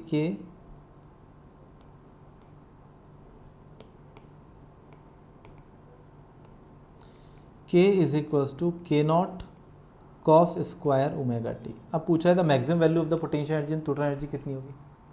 अब देखो काइनेटिक एनर्जी मिनिमम हमारे पास कितनी है, जब कॉस जीरो हो जाएगा तो ये जीरो हो जाएगी, और मैक्सिमम कितनी है, के नॉट। अब यही मैक्सिमम काइनेटिक एनर्जी जो है वो पूरी की पूरी पोटेंशियल में जा सकती है। तो जब काइनेटिक एनर्जी मिनिमम होगी तो उस समय पोटेंशियल एनर्जी मैक्सिमम होगी, वो के नॉट के बराबर ही हो जाएगी। और टोटल एनर्जी हमेशा किसी भी इंस्टेंट पर आप देख सकते हो वो kinetic energy plus total energy plus potential energy के बराबर होगी। तो इस इंस्टेंट पे देखें जब काइनेटिक एनर्जी मिनिमम होगी और पोटेंशियल एनर्जी मैक्सिमम होगी तो 0 प्लस के नॉट करके हम बोल सकते हैं टोटल एनर्जी भी के नॉट होगी। तो आंसर आ गया सी। क्लियर है क्या? बहुत सिंपल ही है, आपको सिर्फ फॉर्मूलेज या कॉन्सेप्ट पता होना चाहिए एनर्जी का। एवरेज एनर्जी देखें, average time energy of the potential kinetic and total is the, ये देखिए एवरेज काइनेटिक एनर्जी हमारे पास जो होगी वो होगी 1/4, मतलब जो टोटल एनर्जी की आधी है वो एवरेज होगी पोटेंशियल की और काइनेटिक की। और यहाँ पर अगर हम एवरेज की बात करेंगे टोटल एनर्जी की तो वो कांस्टेंट ही होगी, क्योंकि टोटल एनर्जी हमेशा ही कांस्टेंट है, तो वही उसकी एवरेज वैल्यू होगी। देख लीजिए, काइनेटिक और पोटेंशियल का आपको याद रखना है कि टोटल एनर्जी की हाफ एनर्जी को हम लोग एवरेज काइनेटिक और एवरेज पोटेंशियल एनर्जी बोलेंगे। ठीक है, ये हम निकाल सकते हैं पूरा। यहाँ पर देखो जो हमारा टाइम के साथ का फंक्शन है, जब हमने इसका एवरेज किया तो यहाँ पर कॉस स्क्वायर आ रहा है और यहाँ पर साइन स्क्वायर आ रहा है। तो कॉस स्क्वायर टी और साइन स्क्वायर टी का एवरेज लेंगे हम एक टाइम पीरियड में, तो वो हमें 1/2 दे देगा, जिसकी वजह से यहाँ पर 1/4 आ गया है। क्लियर है? ये भी आपको याद होना चाहिए। इसके आगे देखते हैं बच्चे, ये हमारे पास नेक्स्ट आता है oscillation of a spring block system. अब स्प्रिंग ब्लॉक सिस्टम की अगर हम लोग बात करें तो हॉरिजॉन्टल स्प्रिंग ब्लॉक सिस्टम हो सकता है हमारे पास और वर्टिकल स्प्रिंग ब्लॉक सिस्टम होता है। एक एक करके समझ लेते हैं, दोनों को ही सेम ही है वैसे ऑलमोस्ट, बट थोड़ा सा चेंज होता है। क्या होता है कि करके समझ लीजिए। सबसे पहले हॉरिजॉन्टल स्प्रिंग ब्लॉक सिस्टम की बात करते हैं। हॉरिजॉन्टल मतलब स्प्रिंग को हमने हॉरिजॉन्टल रखा हुआ है और एक मास है m जिसको हमने कनेक्ट किया हुआ है। अब इसको ऑसिलेट करा रहे हैं तो F = -kx, obviously spring force हमेशा ही रहने वाली है, बट कोई और फोर्स जो है वो हॉरिजॉन्टली नहीं आएगी, चाहे वो mg के बारे में बात करें चाहे नॉर्मल के बारे में बात करें। तो जो टोटल फोर्स है वो हमारे पास स्प्रिंग फोर्स ही रहेगी। तो नेट फोर्स को हमने ma के बराबर किया और एक्सेलरेशन निकाला और यहाँ से कंपेयर किया, comparing with a is equals to minus omega square x से हमें मिल जाएगा omega equals to under root k by m, जिससे कि टाइम पीरियड हो गया 2 pi under root m by k. So these are the result जो आपको याद होने चाहिए, ठीक है। और वर्टिकल स्प्रिंग के लिए अगर बात करेंगे तो वर्टिकल स्प्रिंग में हमारे पास mg फोर्स भी आ जाता है, बट ये mg एक कांस्टेंट फोर्स है। तो आप एक चीज़ याद रख लीजिए बच्चे कि constant force does not change the time period of oscillation, it only shifts the equilibrium position, या फिर हम बोले मीन पोजीशन को शिफ्ट करने का काम करती है constant force. It can not change the time period, या वो ऑसिलेशन डिसाइड नहीं कर रही ना, ऑसिलेशन कौन डिसाइड कर रहा है, जो कि एक वेरिएबल रीस्टोरिंग फोर्स है। तो अगर वो चेंज नहीं हो रही है तो एक कांस्टेंट फोर्स क्या ही कर लेगी ऑसिलेशन का, ठीक है ना। तो एक कांस्टेंट फोर्स सिर्फ शिफ्ट करेगी ओरिजिन या फिर मीन पोजीशन। तो ये mg फोर्स जो है यहाँ पर आप देखोगे जो वेरिएबल फोर्स है उसी की वजह से ऑसिलेशन होगा। mg ने जस्ट एक शिफ्ट किया होगा, इक्विलिब्रियम पोजीशन पहले ये थी, अब कुछ नीचे आ जाएगी, ठीक है। सॉरी, पहले नेचुरल लेंथ थी इक्विलिब्रियम पोजीशन, अब ये नीचे आ गई है x नॉट। x नॉट कितना नीचे आ गई है, such that k x naught mg को बैलेंस कर रहे हो, तो x naught is equal to mg by k. इतनी पोजीशन नीचे आ जाएगा नेचुरल लेंथ से इक्विलिब्रियम पोजीशन, ठीक है। आप यहाँ पर देखोगे तो ओमेगा अभी भी under root k by m आ रहा है और टाइम पीरियड अभी भी under root two pi under root m by k आ रहा है, ठीक है ना। अब इसका जो यूज़ होगा वो आगे जाके अभी हमारे पास आ जाएगा। एंगुलर फ्रीक्वेंसी कितनी हो गई हमारे पास, under root k by m, time period 2 pi under root m by k, frequency 1/2 pi under root k by m. ये आपको याद होना चाहिए। वैसे कोई भी एक चीज़ याद हो आप बाकी दोनों निकाल सकते हैं, बट इनके क्वेश्चंस बहुत आते हैं, ठीक है। स्प्रिंग को कट कर करके सीरीज़ में लगा के पैरेलल में लगा के टाइम पीरियड आपसे निकलवा रहे होते हैं, मासेस को चेंज करके, ठीक है। तो देखते हैं एक क्वेश्चन करके क्या होता है। सबसे पहले इसको याद रखेंगे आप, स्प्रिंग कांस्टेंट, स्प्रिंग कांस्टेंट जो होता है वो नेचुरल लेंथ के इन्वर्सली प्रोपोर्शनल होता है, मतलब k इंटू एल, ये हमारे पास कांस्टेंट आ गया। अगर आपने लेंथ आधी कर दी तो k ट्वाइस हो जाएगा, इस चीज़ को आप याद रखेंगे। जिस रेशियो में आप स्प्रिंग को कट करेंगे उस रेशियो से k इंक्रीज हो जाएगा, नेचुरल लेंथ कम करने से k बढ़ता है। कोई प्रॉब्लम समझ में आया बच्चे, यहाँ तक लॉजिकल है, ठीक है। तो स्प्रिंग कांस्टेंट और नेचुरल लेंथ में आप देखो तो इस तरह का ग्राफ हमारे पास आएगा, because k l is equal to constant. तो ये रेक्टेंगुलर हाइपरबोला है बच्चे। एक क्वेश्चन समझते हैं, a period of oscillation of mass m suspended from the spring of negligible mass is t if along it another mass m is also suspended। अब देखो पहले से एक मास m था, अब एक और मास m लटका दिया तो पीरियड ऑफ ऑसिलेशन क्या हो जाएगा, इसको बताइए।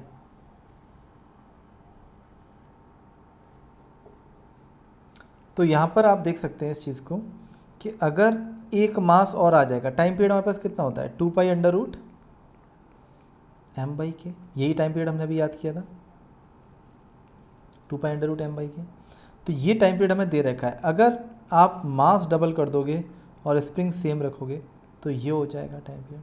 दोनों को डिवाइड करा दो तो t by t dash is equals to 2 pi से 2 पाई मर जाएगा, अंडर रूट के से अंडर रूट के चला जाएगा, ये आ जाएगा, ऊपर बचेगा अंडर रूट एम और नीचे बचेगा अंडर रूट 2m, तो अंडर रूट 2 बचेगा नीचे से। तो जो टी डैश होगा that is root 2 times T.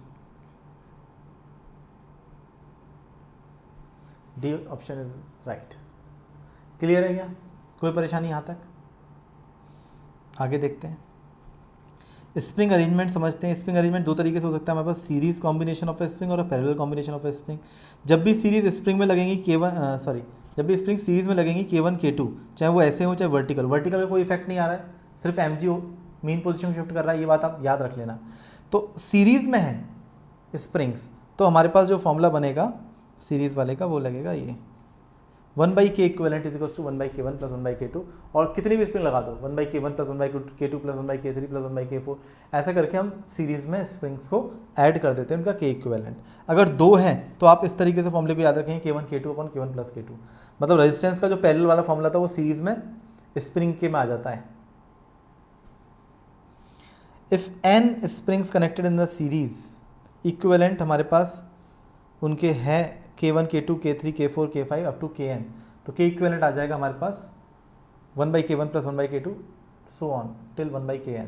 इस तरीके से 1/K इक्विवेलेंट की वैल्यू आ जाएगी। अगर पैरेलल कॉम्बिनेशन होता है तो आप देखिए K1, K2 ये भी एक पैरेलल की फॉर्म है, ये भी पैरेलल की फॉर्म है, ये भी पैरेलल की फॉर्म है। आपको कैसे भी यहाँ पे आपका अरेंजमेंट दे रखा हो तो इस तरीके से अगर आपके पास सीरीज़ या पैरेलल में कॉम्बिनेशन है तो आप पहचान लें कि ये पैरेलल है या सीरीज़ है।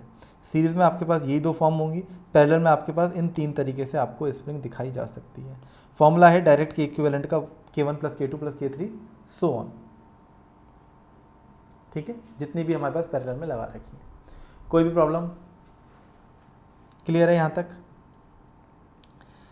तो जो फॉर्मूले हैं, जो हमने फॉर्मूले देखे थे वो कन्वर्ट हो जाएंगे सारे, ओमेगा आ जाएगा √K/m की जगह K इक्विवेलेंट। डायरेक्टली आपसे टाइम पीरियड पूछा जाएगा और 3 स्प्रिंग लगा दी जाएंगी पैरेलल में, तो आप सबसे पहले K इक्विवेलेंट निकालिए, उससे आपका ओमेगा आ जाएगा, उसी से टाइम पीरियड आ जाएगा, उसी से फ्रीक्वेंसी आप बता सकते हो। और यही 3 चीज़ें पूछी जा रही हैं अलग अलग क्वेश्चंस में। जैसे कि इस क्वेश्चन को आप ट्राई कीजिए।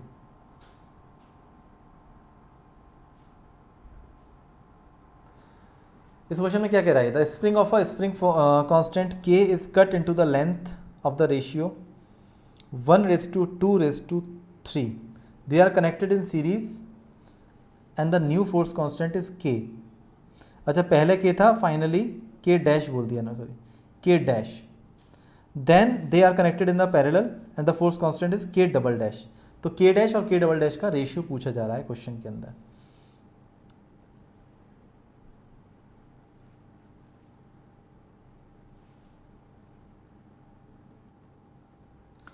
तो आप यहाँ पर देख सकते हैं कि स्प्रिंग थी, लेट से ऐसे, टोटल लेंथ इसकी L मान लेते हैं हम लोग, ठीक है, और इसका स्प्रिंग कांस्टेंट K। अब इसको 1:2:3 में तोड़ा, मतलब टोटल 6 पार्ट तोड़ दिए, मतलब 6 पार्ट्स मान लो टोटल, 3 पार्ट्स में तोड़ा गया है, टोटल 6 मान लो। 6 में से 1 एक हिस्सा L/6 हो जाएगा, एक जो 2 है रेशियो वो हो जाएगा 2L/6, और जो 3 है वो हो जाएगा 3L/6। That means L/2 L/3। तो इन्वर्सली प्रोपोर्शनल K है तो इसका हो जाएगा 6K, इसका हो जाएगा 3K, इसका हो जाएगा 2K। अब ये 3 स्प्रिंग्स हैं, इन तीनों को सीरीज़ में अगर जोड़ दें तो K इक्विवेलेंट निकालोगे तो 1/K equivalent is equal to 1/6K plus 1/3K plus 1/2K। Obviously अगर तीनों को सीरीज़ में वापस जोड़ दोगे तो वो एक ही बन जाएगी ना, L लेंथ की, तो K ही आ जाएगा। सॉल्व करके देख लो, K इक्विवेलेंट K ही आ जाएगा। तो जो इन्होंने K डैश बोला हुआ है वो K के बराबर ही होगा। बट अगर पैरेलल में जोड़ देंगे इन तीनों को तो पैरेलल में जोड़ने पर K इक्विवेलेंट आ जाएगा K+2K plus 3K plus 6K। तो टोटल हमारे पास 11K हो गया। तो K डबल डैश की वैल्यू 11K आ गई और K डैश की वैल्यू, तो K dash upon K double dash किया मैंने तो 1K, मतलब K upon 11K that is 1/11। तो आंसर आ गया हमारे पास बी ऑप्शन। क्लियर है क्या? समझने का प्रयास करेंगे। क्लियर? तो आंसर आ गया बी ऑप्शन 1:11। चलिए बच्चे, तो फिर आगे चलते हैं इस क्वेश्चन के। आगे बात करेंगे हम लोग एंगुलर SHM की। एंगुलर SHM क्या होता है, एक बार इसको हम समझ लेते हैं। अगर एंगुलर SHM की बात करेंगे बच्चे, तो एंगुलर SHM के लिए जो बेसिक कंडीशन है वो है टॉर्क की। Torque is proportional to -θ। This is the basic necessity condition for angular SHM। अब यहाँ पर बात आती है कि ये थीटा क्या है, ये टॉर्क क्या है, इसको समझ लेते हैं एक बार।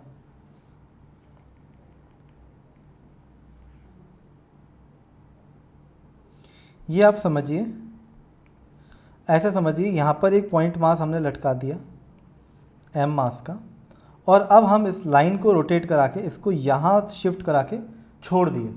जैसे ही छोड़ेंगे ये इस तरीके से मोशन करने लग जाएगा कुछ, देख रहे हो बच्चे, इस तरीके से ऑसिलेशंस करेगा। ये जो ऑसिलेशंस हैं, जैसे सिंपल पेंडुलम आपने देखा होगा कई बार, क्लॉक्स, पेंडुलम वाली क्लॉक्स देखी होंगी, उसमें नीचे इस तरीके से बॉब लटका रहता है और स्ट्रिंग के साथ हम लोग इस तरीके से उसका टू एंड फ्रो मोशन देखते हैं।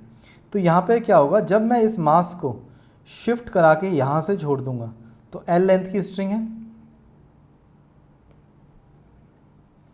M मास है, तो ये m मास अपनी ये वाली मीन पोजीशन को अचीव करने के लिए आपने इस तरफ इसको शिफ्ट किया है, वो m मीन पोजीशन पे आने के लिए इस तरफ टॉर्क चाहिए होगा उसको, मतलब उसको क्लॉकवाइज टॉर्क चाहिए होगा, मतलब अंदर की तरफ टॉर्क चाहिए होगा।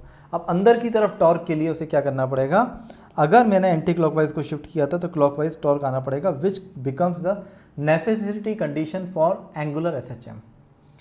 ठीक है, अब यहाँ से बहुत सारी बातें हम लोग कर सकते हैं।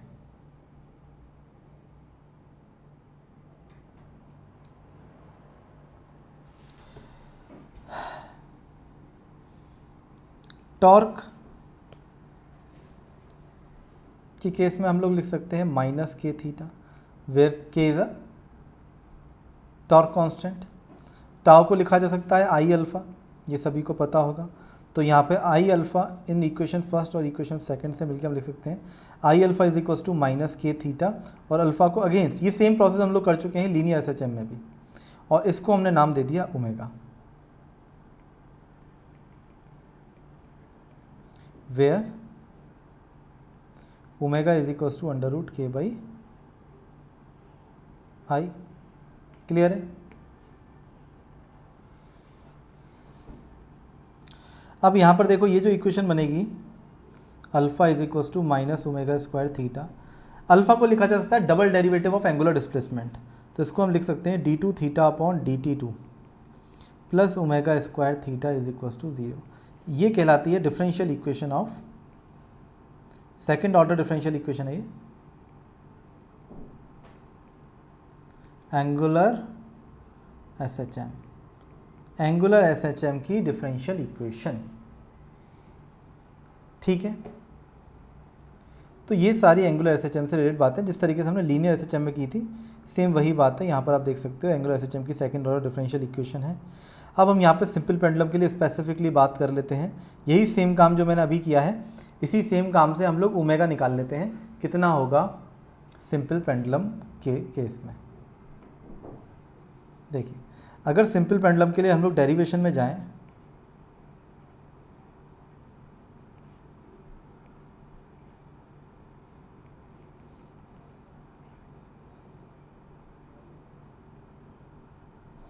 लेट्स सी m मास है, इसको थीटा एंगल शिफ्ट करके हमने छोड़ा, तो इस m मास पे लगने वाली जो फोर्सेस होंगी वो एक तो होगी mg, एक इस तरफ होगी टेंशन T। ठीक है, अब यहाँ पर आप देखो अगर ये एंगल थीटा है तो ये वाला एंगल भी थीटा होगा, ये दोनों करस्पॉन्डिंग एंगल है, थीटा हो गया। इसी कंपोनेंट लिए तो अंदर की तरफ आ जाएगा mg साइन थीटा, इस तरफ आ जाएगा mg कॉस थीटा। अब यहाँ के अबाउट देखो, हिंज पॉइंट के अबाउट, हिंज पॉइंट के अबाउट अगर टॉर्क निकालेंगे, torque about O, torque about O में जाके देख रहे हैं, बस आपको फाइनल रिजल्ट याद रखना होगा, बट फिर भी मैं आपको दिखा देता हूँ। टॉर्क अबाउट ओ अगर मैंने निकाला तो टी का कोई टॉर्क नहीं आएगा क्योंकि इसी पॉइंट से पास हो रहा है, एम जी कॉस थीटा का कोई भी टॉर्क नहीं आएगा, but m g sine theta का आएगा। तो m g sine theta into, अगर इसकी लेंथ एल है तो एल, ये टॉर्क आएगा अंदर की तरफ, दिस इज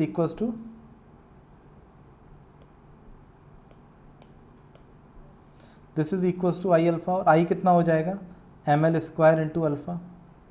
ठीक है, यहाँ से आप सॉल्व करोगे तो आप देखोगे m से m कट जाएगा, एक l से एक l कट गया, तो ये आ गया g by L sine theta. ठीक है, इसको वेक्टर फॉर्म में, इसको वेक्टर फॉर्म में अगर रख देंगे बच्चे हम लोग यहाँ पे, तो क्या आ जाएगा, आप देखो ये आ जाएगा l minus g by l theta. ये कैसे लिया, since theta is very small, तो sine theta is equals to almost equals to theta. हम साइन थीटा को थीटा के बराबर कर सकते हैं, दिखाई दे रहा है सभी को, साइन थीटा को थीटा के बराबर कर सकते हैं अगर मेरे पास एंगल बहुत ही छोटा हुआ। तो ऐसा करने पर आप देख रहे हो मेरे पास सीधा सीधा SHM की इक्वेशन बन गई, जो भी मैंने आपको दिखाई थी, दिस इक्वेशन ऑफ SHM। यहाँ पे अल्फ़ा और थीटा का जो कोफिशिएंट है which is equals to minus omega square, तो यहाँ से माइनस ओमेगा स्क्वायर की वैल्यू हमारे पास आ गई माइनस जी बाई एल। तो यहाँ पे ओमेगा हो गया under root g by l. If this is omega then time period हो जाएगा 2 pi by omega which is time period equals to 2 pi under root L by g. This is the time period of simple pendulum.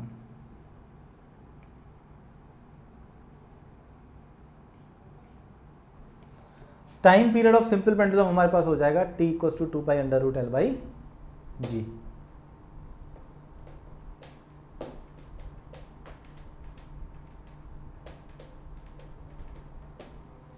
Clear है? आगे चल सकते हैं हम लोग।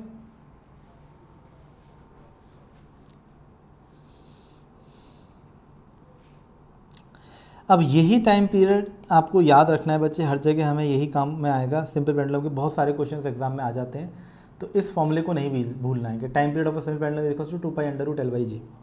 Considering the bob of the pendulum, ये सारी बातें उन्होंने यहाँ पे लिखी हुई हैं, टॉर्क निकाल रखा है। अब यहाँ पे आप देख सकते हो कि अगर हमने थीटा छोटा लिया, थीटा छोटा लेने पर ही ये कंडीशन आ रही है। That means simple pendulum is performing SHM only and only for small angular displacement।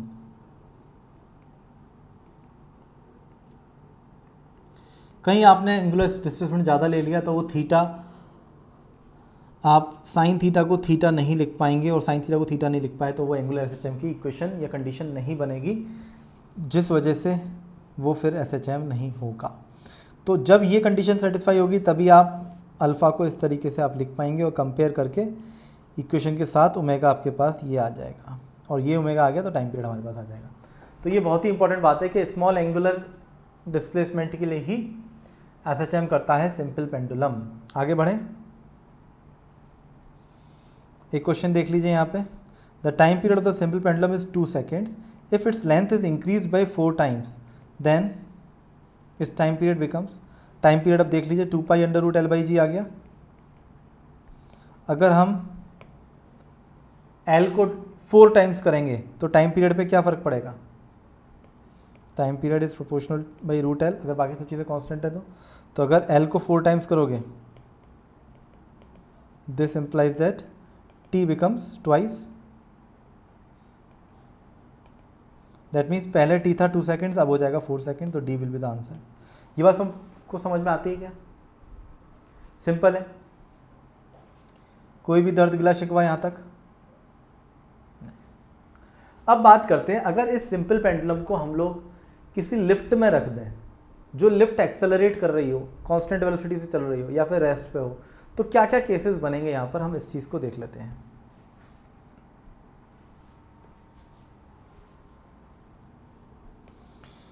Special case for a simple pendulum. सबसे पहला case 1, simple pendulum in a lift. Lift में रख दी हमने, लिफ्ट फेवरेट होती है फिजिक्स वालों की, जहाँ पर भी हमें कुछ दिखता है अपन लिफ्ट में रख देते हैं उसको। तो देखो क्या होता है, when the simple pendulum is placed in a reference frame then the time period of the oscillation will be this. ये दिखाई दे रहा है आपको, t is equals to 2 pi under root L by g effective.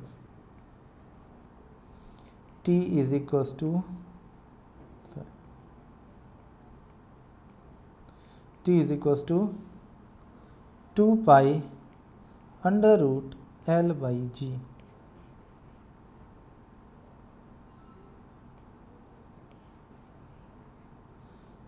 ये formula था। अब इस g की जगह पे आप देखो सिर्फ g इफेक्टिव कर देना है। g इफेक्टिव क्या है? Effective acceleration in a reference frame.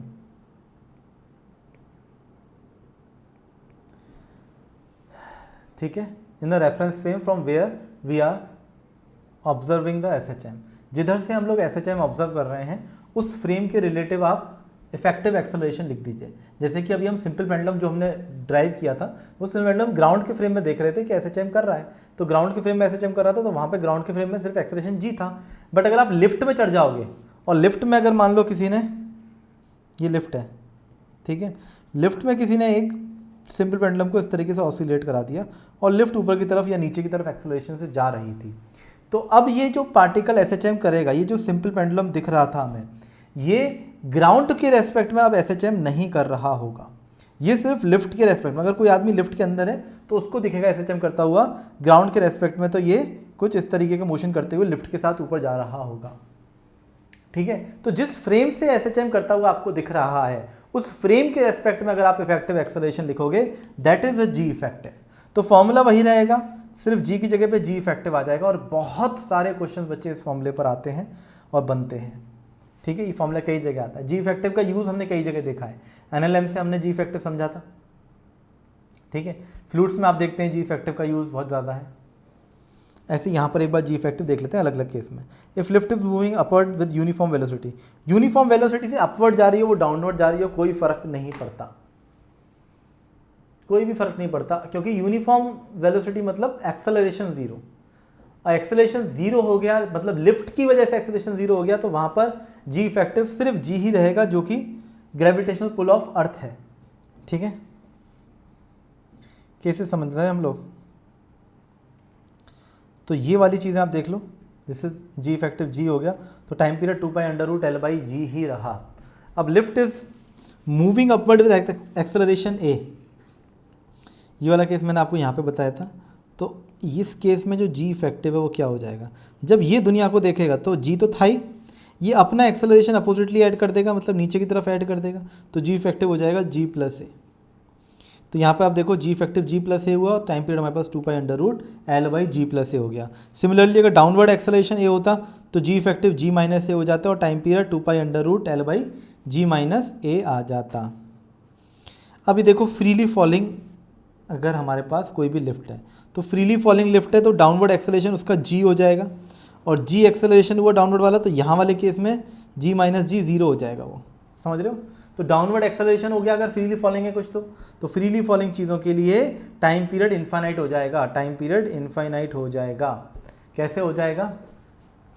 आप ये समझो, जो चीज़ फ्री फॉल कर रही है, वो चाहे ऐसे फ्री फॉल कर रही हो, चाहे आप इसको शिफ्ट करके छोड़ दो, वो ऐसे फ्री फॉल करने लग जाएगी। ये तो फ्री फॉल कर रही है ना, तो यहाँ पे एसएचएम होगा ही नहीं, वो ऑसिलेट करेगा ही नहीं। इसको देख के आप बोल सकते हैं नो ऑसिलेशंस। क्लियर है क्या? समझ में आया आप लोगों को? तो ये पूरी टेबल है जो आपको समझ में आनी चाहिए। जी इफेक्टिव का यहाँ पर बहुत इंपॉर्टेंट रोल है। आगे बढ़ते हैं बच्चे, एक क्वेश्चन ये वाला देखते हैं। A simple pendulum is suspended from the ceiling of the lift, when the lift is at rest the time period is t, what should be the acceleration by which the lift should be accelerated upwards so that the time period of the oscillation becomes t/2। देखो time period आधा कर रहे हैं, इस बात से भी आप जज कर सकते थे कि लिफ्ट ऊपर ही जा रही होगी, क्योंकि लिफ्ट ऊपर जाएगी तब जी इफेक्टिव बढ़ेगा, और जी इफेक्टिव बढ़ेगा तभी टाइम पीरियड डिक्रीज होगा, क्योंकि 2π√L/g इफेक्टिव नीचे आता है, तो जी इफेक्टिव जब बढ़ेगा तभी टाइम पीरियड हमारा। तो यहाँ पे देख सकते हैं आप लोग,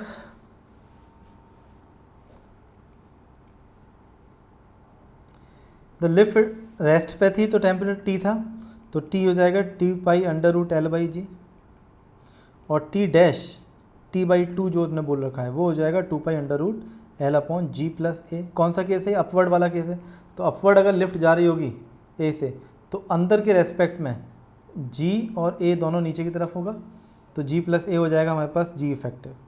तो इन दोनों को अगर डिवाइड करा दें तो आप देखो यहाँ पर t है, यहाँ पर t/2 है, तो डिवाइड करने पे बचेगा 1/2, we get 2 is equals to √g+a/g, square करा दिया तो 4 is equals to g+a/g। Solve कर लो तो a की वैल्यू आ जाएगी 3g के बराबर, that means c will be the answer.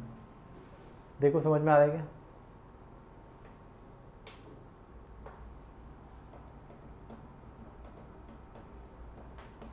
आगे बढ़ेगा। Simple pendulum on a moving truck, अगर एक मूविंग ट्रक पे रख दिया, ये देखो एक ट्रक है सुंदर सा, बढ़िया, इसमें लाइट वाइट भी लगी हुई है, तो इस ट्रक में अगर हमने एक सिंपल पेंडुलम ऐसे लटका दिया तो क्या होगा?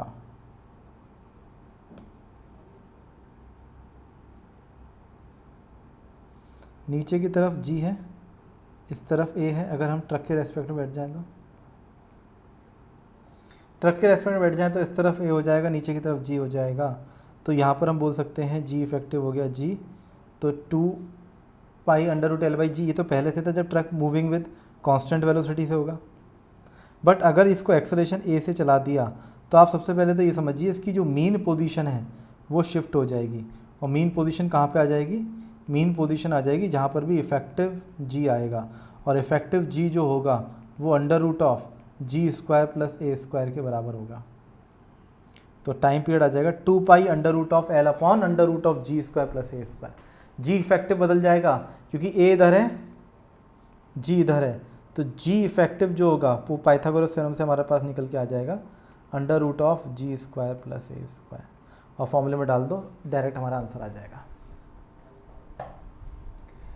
इसमें ये भी ध्यान रखना है कि मीन पोजीशन अब ये नहीं रहेगी, ऐसा नहीं कि यहाँ छोड़ दोगे तो एज इट इज रह जाएगा वो। आप ये मीन पोजीशन रहेगी जहाँ पर जी इफेक्टिव है, यहाँ से डिस्प्लेस करा के एसएचएम करेगा वो। समझ रहे हो ना? इस चीज़ को भी आप ध्यान में रखेंगे।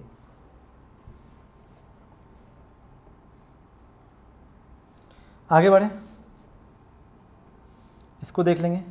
Simple pendulum in a liquid, let us consider the density of the bob is rho and the density of sigma, the density हमारे पास रो है, तो क्या होगा? The time period of a oscillation for the simple pendulum in the liquid will this. ये time period का formula 2 pi under root l upon 1 minus sigma upon rho into g. ये किस तरीके से आएगा बच्चे? इसको निकाल सकते हैं क्या? बिल्कुल निकाल सकते हैं। आप यहाँ पर देखो, अगर एक बॉब को आपने पानी में डुबा दिया तो उस पर पहले से ही एक mg लग रहा था और एक t लग रहा था। अब इस पर t तो एज इट इज लगेगा जो पहले था, बट mg को अगर देखेंगे एक बॉयंसी ऐड हो जाएगी तो उसका नीचे की तरफ जो इफेक्ट होगा वो कम हो जाएगा। आप ये देखो, बॉयंसी ऊपर की तरफ लगेगी। बॉयंसी क्या होगी?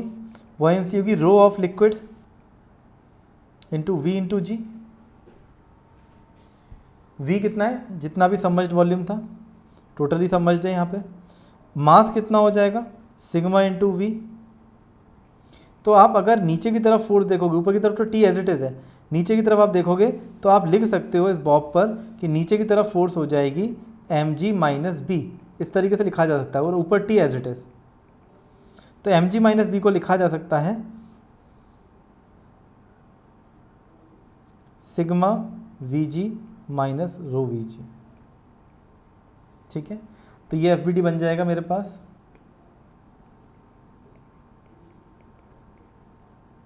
Sigma minus rho v g common हो गया। ठीक है,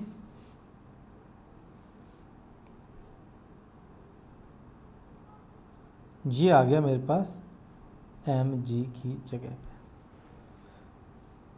इसीलिए यहाँ पर ये वाला फैक्टर हमारे पास एक्स्ट्रा आ रहा है।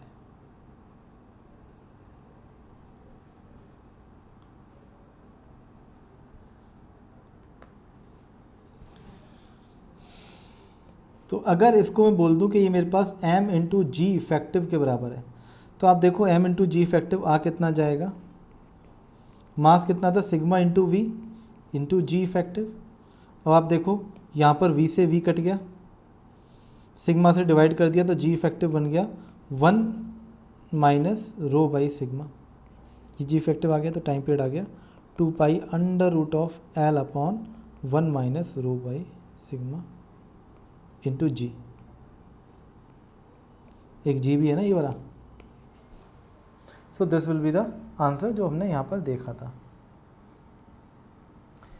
तो एक्चुअल में क्या है, जी इफेक्टिव का ही काम है हर जगह पे। जहाँ इलेक्ट्रिक फील्ड लगा देते हैं, ट्रक में रख दिया, लिफ्ट में रख दिया, जहाँ पर भी आप कोई भी चेंज करना चाहते हो तो वहाँ पर सिर्फ जी इफेक्टिव आ जाएगा, नथिंग एल्स, और कुछ भी नहीं बदलेगा। ठीक है, यहाँ पर देखते हैं। A rectangular block of mass m and the area of cross section a floats in a liquid of density rho. If it is given a small vertical displacement from the equilibrium position, it undergoes a oscillation with the time period. अब देखो यहाँ पे ये अलग तरीके का question है, यहाँ पे इन्होंने सिंपल पेंडुलम नहीं लिया है।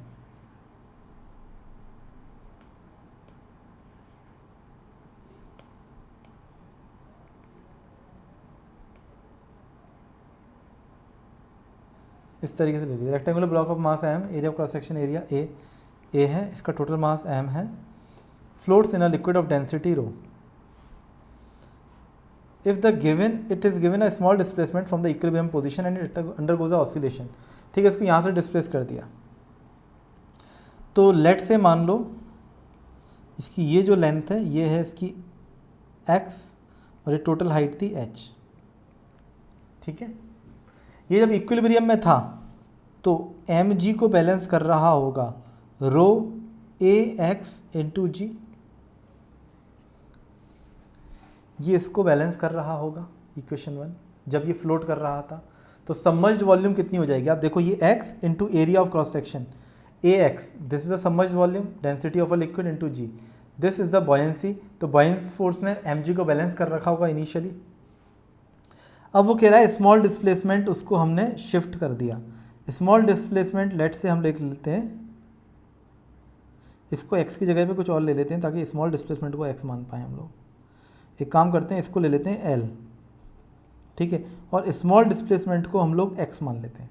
तो स्मॉल डिस्प्लेसमेंट से क्या होगा कि जो इस पर अब बॉयंसी लगने लग जाएगी वो ग्रेटर देन हो जाएगी mg के, तो इस पर नेट फोर्स निकाल देंगे। नेट फोर्स जो आ जाएगी that is Fb minus mg। ये ऊपर की तरफ आएगी, डिस्प्लेसमेंट नीचे की तरफ किया, फोर्स ऊपर की तरफ आएगी। तो आप देखो ये कितना हो जाएगा, ये जाएगा रो L प्लस एक्स इंटू ए इंटू जी, ये हमारे पास बॉयंसी हो गई माइनस mg। इसको ओपन कर लिया हमने, तो rho a l g plus rho a g x minus mg। आप देखो इक्वेशन नंबर 1 से इसको और इसको मैं काट सकता हूँ, तो नेट फोर्स बची मेरे पास रो ए जी एक्स।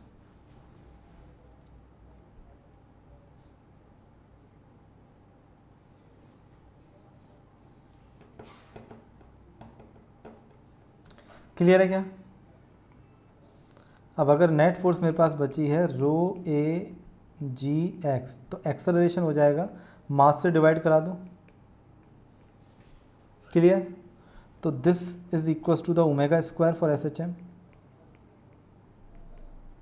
तो टाइम पीरियड आ जाएगा 2 pi under root of m upon rho a ji.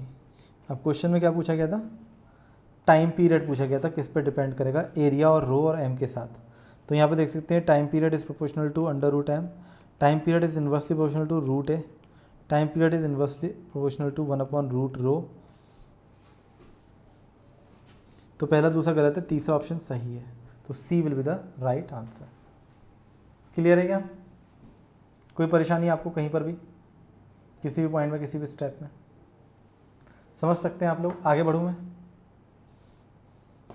Simple pendulum in the is placed in an electric field. अगर इलेक्ट्रिक फील्ड में रख देंगे सिंपल पेंडुलम तो क्या होगा, अगेन वही जी इफेक्टिव वाला केस है बच्चे। देखो अगर नीचे की तरफ इलेक्ट्रिक फील्ड लगा दी आपने, तो नीचे की तरफ m g plus q E की जगह पे, मतलब एम जी की जगह पे plus m g plus q E आ जाएगा। तो ये क्यू ई फोर्स एक्स्ट्रा आ गई, इसको आप एम जी इफेक्टिव के बराबर करोगे ना, तो आप देखोगे जी इफेक्टिव आ जाएगा g plus q E by m के। तो बस आपको यही रखना है, जी इफेक्टिव। फॉर्मूला हमारे पास वही रहेगा अभी भी, t is equals to 2 pi under root of l upon g effective. इसी फॉर्मूले में पुट कर दो, काम खत्म है हमारा।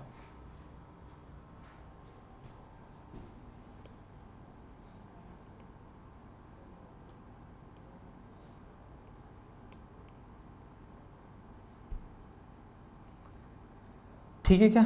अब यहाँ पर देखो जी इफेक्टिव, जब ये नीचे की तरफ इलेक्ट्रिक फील्ड लगाई थी तो जी इफेक्टिव में प्लस आ रहा था, बट ऊपर की तरफ अगर इलेक्ट्रिक फील्ड लगा दोगे और इसको आप बराबर करोगे एम जी इफेक्टिव के, तो जी इफेक्टिव जो यहाँ पर आएगा that is g minus q E by m. तो अगेन जी इफेक्टिव में जो हमारा फॉर्मूला आ जाएगा वो ये है। तो आप देखो सिंपल पेंडुलम के लिए जो 99% एग्जाम्पल्स बन रहे हैं वहाँ पर हमारे पास फॉर्मूला वही है, t is equals to 2 pi under root l upon g effective. Clear है क्या बच्चे? आगे बढ़े। यहाँ पर देख सकते हो the length of the simple pendulum is increase by 2% then the time period. अब टाइम पीरियड और लेंथ में क्या डिपेंडेंसी यहाँ पर आप देख सकते हो। बाकी सब चीज़ें कांस्टेंट मान लो, कांस्टेंट लॉग ले लो इसको फास्टली हम कर सकते हैं। ln t is equals to ln 2π/√g plus ln √l, ठीक है। डिफ्रेंशिएट कर देंगे तो ये आ जाएगा dt/t इज इक्वल्स टू, इसको 0 मान लेंगे, डिफरेंस कांस्टेंट मान के 0 कर दिया मैंने। ये 1/2 रूट है तो 1/2 बाहर आ गया, और ये dl/l इंटू 100 कर देते हैं, तो dt/t into 100 that is a percentage change in a time period is equals to 1/2 dl/l into 100। तो परसेंटेज चेंज ये तभी लगा सकते हैं जब बहुत स्मॉल चेंज इन परसेंटेज है। तो percentage change in a length अगर मेरे पास 2% दे रखा है तो 2% डिवाइड बाई 2 करेंगे तो 1% चेंज आ जाएगा टाइम पीरियड में। दैट मीन्स टाइम पीरियड में चेंज आ जाएगा 1%। और यहाँ पर आप देख रहे हो लेंथ इंक्रीज करने से टाइम पीरियड भी इंक्रीज होगा, ठीक है। तो A option will be the right answer, increase by 1%। कोई भी दर्द गिला शिकवा, कोई परेशानी, समझ में आ गया? आगे बढ़ते हैं। Simple pendulum of a length in range of a radius of earth. अगर रेडियस ऑफ अर्थ के रेंज में अगर आपने एल रख दिया तो वहाँ पर केस अलग हो जाते हैं बच्चे, ये देख लो। When the length of the pendulum is very large and in the range of the radius of the earth l is almost equals to R, then the time period of the oscillation can be expressed by this. यहाँ पे आप देख सकते हैं ये formula है, just आपको याद रखना है, क्योंकि देखो जी कांस्टेंट नहीं रहता, फिर हम लोग कांस्टेंट जी मान के भी काम नहीं कर सकते अगर आपने इतना बड़ा पेंडुलम ले लिया। तो 1/, अब यहाँ पे देखो 1/L प्लस 1/R इंटू जी है। अगर देखो ये R वाला टर्म जो है ना 1/R वाला, ये 1/R वाला टर्म हम नहीं लिख रहे थे रेडियस ऑफ अर्थ वाला, क्योंकि ये वाला हम नेग्लिजिबल कर देते थे तो L ऊपर चला जाता था, तो √L/g आ जाता था हमारे पास। बट अगर L की वैल्यू कंपैरिजन में है R के साथ तो फिर हमारे पास जो टाइम पीरियड का फॉर्मूला रहेगा उसमें रेडियस ऑफ अर्थ भी आएगी ही आएगी। R is the radius of earth here. Clear है? कोई भी परेशानी यहाँ तक?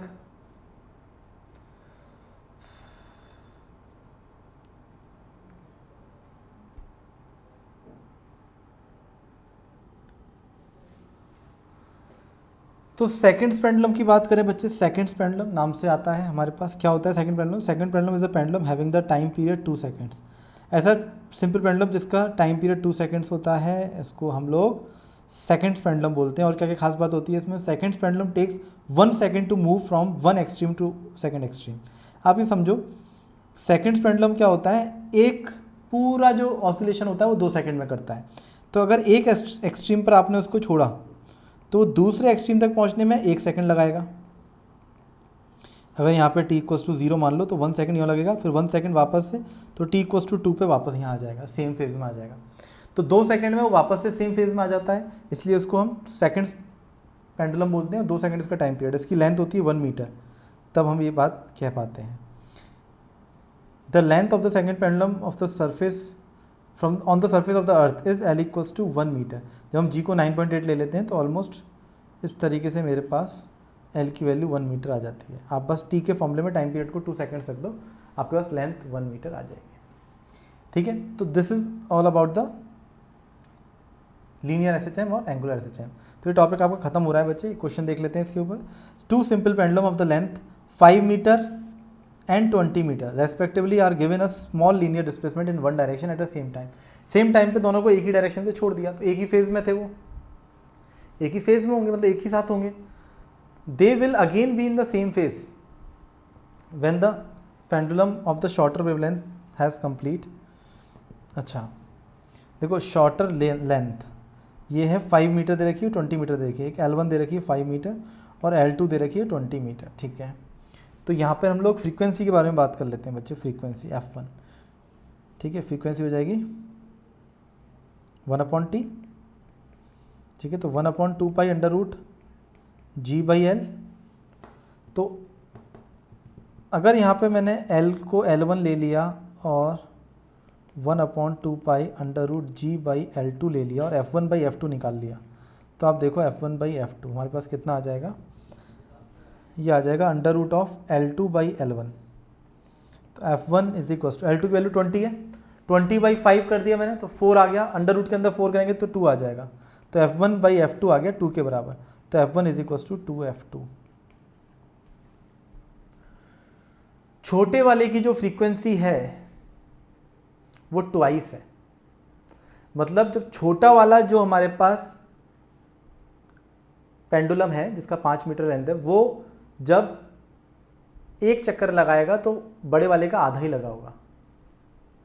ये बात समझ रहे हो? ठीक है, देखो जिसकी कम लेंथ है वो फ्रीक्वेंसी ज़्यादा होगी, तो 5 मीटर वाले की फ्रीक्वेंसी ज़्यादा है तो डबल आ रही है, छोटे वाले की डबल आ रही है। दैट मीन्स तो जब वो 2 चक्कर लगा देगा तब पहले वाले का एक ही लगेगा और वो वापस से सेम फेज में आ जाएंगे। ठीक है, फ्रीक्वेंसी का मतलब क्या होता है? नंबर ऑफ ऑसिलेशंस पर सेकंड। तो ये 2 चक्कर जब लगाएगा तो बड़े वाले का सिर्फ एक ही चक्कर लगेगा और वापस से सेम फेज में आ जाएंगे। दैट मीन्स इसका आंसर हो गया 2। छोटे वाले के 2 चक्कर बाद वो दोनों सेम फेज में आ जाएंगे। क्लियर है बच्चे? कंप्लीट हो गया यहां तक? आगे बढ़ते हैं। तो अब बात करते हैं बच्चे हम लोग टाइप्स ऑफ ऑसिलेशंस के बारे में। कितने तरीके के ऑसिलेशंस होते हैं? स्टार्टिंग में भी हम समझ सकते थे कि जो भी ऑसिलेशंस होते हैं, ऑसिलेशंस का क्या तात्पर्य है? ऑसिलेशन से मैं कहना चाहता हूँ to and fro. To and fro, जितने भी टू एंड फ्रो मोशंस होते हैं उनको बेसिकली ब्रॉडली 3 पार्ट में तोड़ा जा सकता है: फ्री ऑसिलेशंस, डैम्प्ड ऑसिलेशन और फोर्स्ड ऑसिलेशन। ठीक है, फ्री ऑसिलेशन जो हम अब तक पार्ट पढ़ रहे थे एसएचएम वाला, that is a free oscillation, जहां पर हम एनर्जी एम्पलीट्यूड को कांस्टेंट लेके चल रहे होते हैं कि हमारे पास किसी भी तरीके के कोई भी लॉसेस नहीं हो रहे हैं, तो वो हमारा फ्री ऑसिलेशन कहलाता है। जैसे कि हम लोग एसएचएम में काम कर रहे होते थे, मतलब जितना भी टोटल काम हमने अभी तक ऑसिलेशन चैप्टर के अंदर किया है, that is free oscillation. Clear है? But practically free oscillation exist नहीं करते, किसी न किसी तरीके का एनर्जी का लॉस होता ही है। तो यहाँ पर जो हम बात कर रहे हैं एनर्जी का लॉस होता है, मतलब एम्पलीट्यूड डिक्रीज होता चला जाता है, उसको हम रेफर करते हैं डैम्प्ड ऑसिलेशन के नाम से। और उस डैम्प्ड ऑसिलेशन में अगर हम कुछ फोर्स लगा के उसको ड्राइविंग फ्रीक्वेंसी पे रन कराएं तो हम वापस से उसका एम्पलीट्यूड कांस्टेंट कर सकते हैं, तो वो फोर्स्ड ऑसिलेशन हो जाएगा, जो हम डैम्प्ड में अप्लाई करके उसका उसका एम्पलीट्यूड कांस्टेंट कर सकते हैं। एक एक करके इन तीनों के बारे में हम अलग से देख लेते हैं बच्चे। क्या फ्री ऑसिलेशंस के बारे में बात करें तो oscillation of the particle under the influence of the restoring force are defined as free oscillation. Restoring force के अंदर कोई भी एम्पलीट्यूड में चेंज नहीं आ रहा, कोई भी एनर्जी में, टोटल एनर्जी में चेंज नहीं आ रहा, this is known as a free oscillation. The frequency of the oscillation in the free oscillation is fundamental frequency. इसकी फ्रीक्वेंसी को फंडामेंटल फ्रीक्वेंसी बोला जाता है। ये एक सिस्टम की प्रॉपर्टी है। आप एक सिस्टम डिफाइन करिए, एक एल लेंथ की स्ट्रिंग लेके आइए, एक मास एम रख लीजिए, जी हमारे पास 9.8 ले लीजिए, तो अब इस सिस्टम का एक टाइम पीरियड होगा, एक फ्रीक्वेंसी होगी, टाइम पीरियड हो जाएगा 2π√L/g, तो ये फिक्स हो गया। तो एक सिस्टम की प्रॉपर्टी, उसी को फंडामेंटल फ्रीक्वेंसी बोला जाता है, उसकी करस्पॉन्डिंग फ्रीक्वेंसी को। The free oscillation, the amplitude, frequency and the energy remains constant. Clear है? ये सारी चीज़ें कांस्टेंट रहती है, जैसा कि मैंने आपको इनिशियली बताया था। यहीं पर अगर डैम्प्ड के बारे में बात कर लेंगे तो एक्चुअल में क्या होता है, यहाँ पे देखिए, when the amplitude of the oscillation decreases with the passage of the time then such oscillation are known as a damped oscillation. Damped oscillations क्या होते हैं? जब एम्पलीट्यूड डिक्रीज होने लग जाता है। The damped oscillations are the result of the non conservative force in the system. जब भी नॉन कंजर्वेटिव फोर्सेज आएंगी तो उनका वर्क नेगेटिव होगा, जिसकी वजह से वो जो एनर्जी है वो हमेशा ही लॉस करते रहेंगे। तो एनर्जी लॉस होती रहेगी तो एम्पलीट्यूड डिक्रीज होता चला जाएगा, लाइक फ्रिक्शन। ठीक है, जैसे कि यहाँ पर आप एक एग्जांपल देख सकते हैं हमारे पास। यहाँ पर देखो, कंसिडर कर ली हमने F is equal to -BV, जो भी हमारे पास डैम्पिंग फोर्सेज होंगी, ठीक है, जैसे कि विस्कस फोर्स ले ली हमने, तो लिक्विड के अंदर अगर विस्कस फोर्स ले रहे हैं तो वो हमेशा ही वेलोसिटी के अपोजिट रहती है। जब पार्टिकल ऊपर जा रहा हो तो नीचे लगेगी, नीचे जा रहा हो तो ऊपर लगेगी, तो हमेशा कुछ ना कुछ वर्क वो नेगेटिव कर रही होगी, जिसकी वजह से एनर्जी हमारी कंटिन्यूसली लॉस हो रही होगी। तो F is equal to -BV हमने एक डैम्पिंग फोर्स कंसिडर कर ली, रिटार्डिंग फोर्स कंसिडर कर ली। अब इसको कंसिडर करके जब हमने सॉल्व किया इक्वेशन को, डिफरेंशियल इक्वेशन को, तो हमारे पास डिफरेंशियल इक्वेशन आई है, जहाँ पे आप ये देख पा रहे होगे, दिस इज अवर एम्पलीट्यूड। हमारा जो एम्पलीट्यूड आया है that is A e to the power -B/2m into t.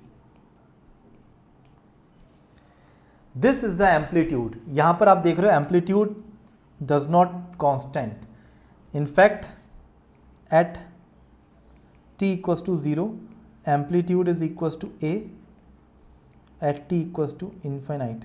Long time बाद एम्पलीट्यूड यहाँ पर आप देख रहे हो 0 हो जाएगा। जैसे ही आप t की वैल्यू इन्फिनिटी डालोगे ये पूरा e की पावर माइनस इन्फिनिटी में कन्वर्ट होगा और ये 0 हो जाएगा। और initially t equals to 0 put किया आपने तो ये a के बराबर एम्पलीट्यूड आ जाएगा।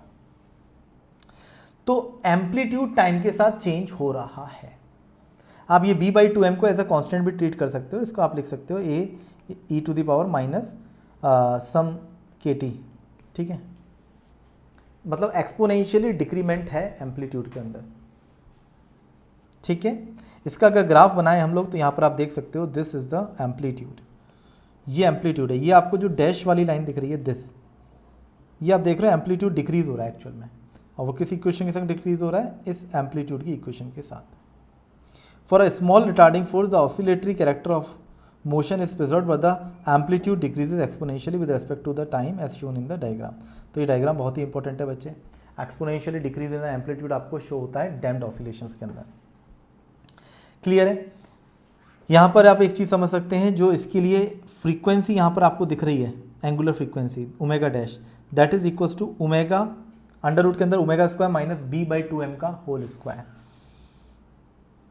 अगर ओमेगा b/2m से ज़्यादा है तो इसे बोलते हैं अंडर डैम्प्ड ऑसिलेशन, ठीक है। डैम्प्ड ऑसिलेशन है और इसका ग्राफ इस तरीके से धीरे धीरे एम्पलीट्यूड कम होते होते ऐसे करके 0 हो जाएगा इन्फिनिट टाइम में। बट अगर ओमेगा और 2m बराबर होते हैं, आप देखो ओमेगा और b/2m बराबर है, तो ये वाला जो ओमेगा डैश है 0 हो जाएगा। दैट मीन्स कॉस का फंक्शन खत्म हो जाएगा। मतलब कॉस अब टाइम का ही फंक्शन नहीं रहा, वो अब वेरी नहीं करेगा ये जो ऑसिलेशंस हैं। तो हमारे पास जो ग्राफ आएगा वो इस तरीके से आ जाता है, वो धीरे से जाता है और धीरे धीरे जाके 0 हो जाता है, ऑसिलेट नहीं करेगा फिर वो। डैम्प्ड ऑसिलेशन हम उसको बोल रहे हैं, बट वो क्रिटिकली डैम्प्ड है, वो बिल्कुल ही जाके धीरे से जाके मीन पोजीशन तक पहुंचेगा और वहाँ पे जाके रुक जाएगा। ओवर डैम्प्ड के लिए बात करें, ओवर डैम्प्ड मतलब b/2m ही ज़्यादा हो गया ओमेगा से। अगर b/2m ज़्यादा हो जाता तो ये ओवर डैम्प्ड हो जाता है। इसमें क्या होता है, बहुत ही स्लो रेट से वो जाता है और कहीं ना कहीं जाके वो रुक जाएगा। मतलब बहुत स्लो मोशन होते होते मीन पोजीशन की तरफ वो मूव करने की कोशिश करता है, ठीक है। समझ में आई आपको ये बात। 3 तरह के हमारे पास डैम्प्ड ऑसिलेशंस हो गए, अंडर डैम्प्ड, क्रिटिकली डैम्प्ड और ओवर डैम्प्ड। अंडर डैम्प्ड कब होगा, जब ओमेगा बड़ा होगा b/2m से, जब बराबर होंगे तो क्रिटिकली डैम्प्ड, और जब ओमेगा छोटा हो जाएगा b/2m से तब हम ओवर डैम्प्ड बोलेंगे इसको। ये बात आपको समझ में आ गई, क्लियर है। कोई भी दर्द ग्लस शिकवा यहाँ तक।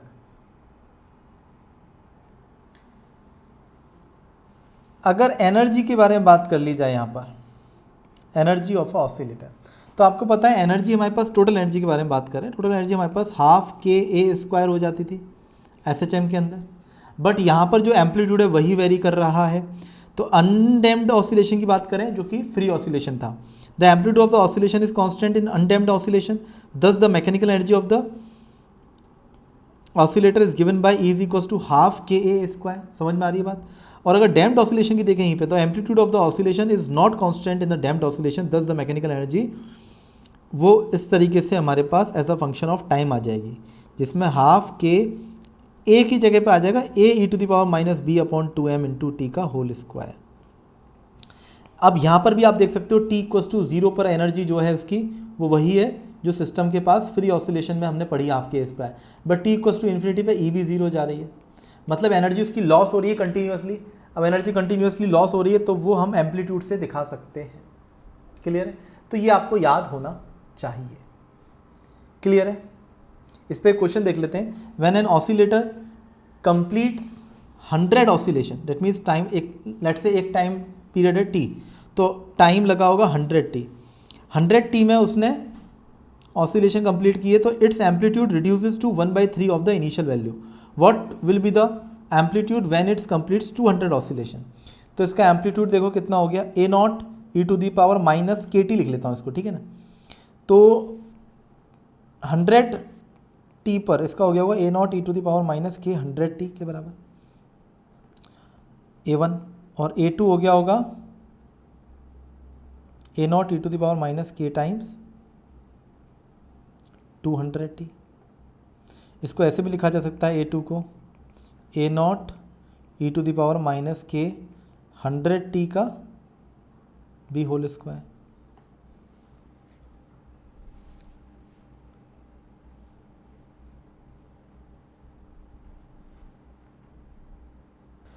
तो यहां पर आप देख सकते हैं बच्चे, this is equals to a not by 3। हमें देखो 1/3 दे रखा है इनिशियल वैल्यू का, तो ए नॉट से ए नॉट कट गया, तो इसकी वैल्यू आ गई, दिस implies e to the power minus k times 100t की वैल्यू है 1/3, और इसी का यहाँ पर हमने स्क्वायर किया हुआ है। तो यहाँ पर अगर हम पुट करेंगे तो ये हो जाएगा ए नॉट इंटू 1/3 का square, that is a not by 9। तो 1/9 टाइम्स हो जाएगा एम्पलीट्यूड 200 ऑसिलेशंस के बाद। तो इस तरीके से ये वाले क्वेश्चंस करने थे हमें। क्लियर है क्या? कोई भी दर्द गिला शिकवा यहाँ तक? एक और चीज़ समझ लो छोटी सी, कभी आपसे पूछ ली जाए फोर्स्ड ऑसिलेशन के बारे में, कि फोर्स्ड ऑसिलेशन में क्या होता है, जब हम डैम्प्ड ऑसिलेशन जिसका एम्पलीट्यूड कम हो रहा है उस पर कुछ एक्स्ट्रा फोर्स लगा के हम लोग, वो भी ऑसिलेटिंग फोर्स लगा के हम उसका एम्पलीट्यूड कांस्टेंट रखने की कोशिश करते हैं, तो वो हमारे पास फोर्स्ड ऑसिलेशन हो जाता है। When the force F not cos omega d t is the applied force which use to maintain a constant amplitude. ठीक है, ये एक्स्ट्रा फोर्स लगा के externally F not cos of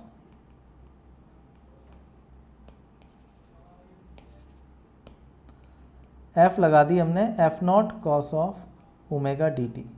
आप देख रहे हो ये भी एक ऑसिलेटिंग फोर्स है, और इसकी जो ये ओमेगा डी फ्रीक्वेंसी है ये ड्राइविंग फ्रीक्वेंसी है। ठीक है, in the forced oscillation the system oscillates with the driving frequency not the natural frequency.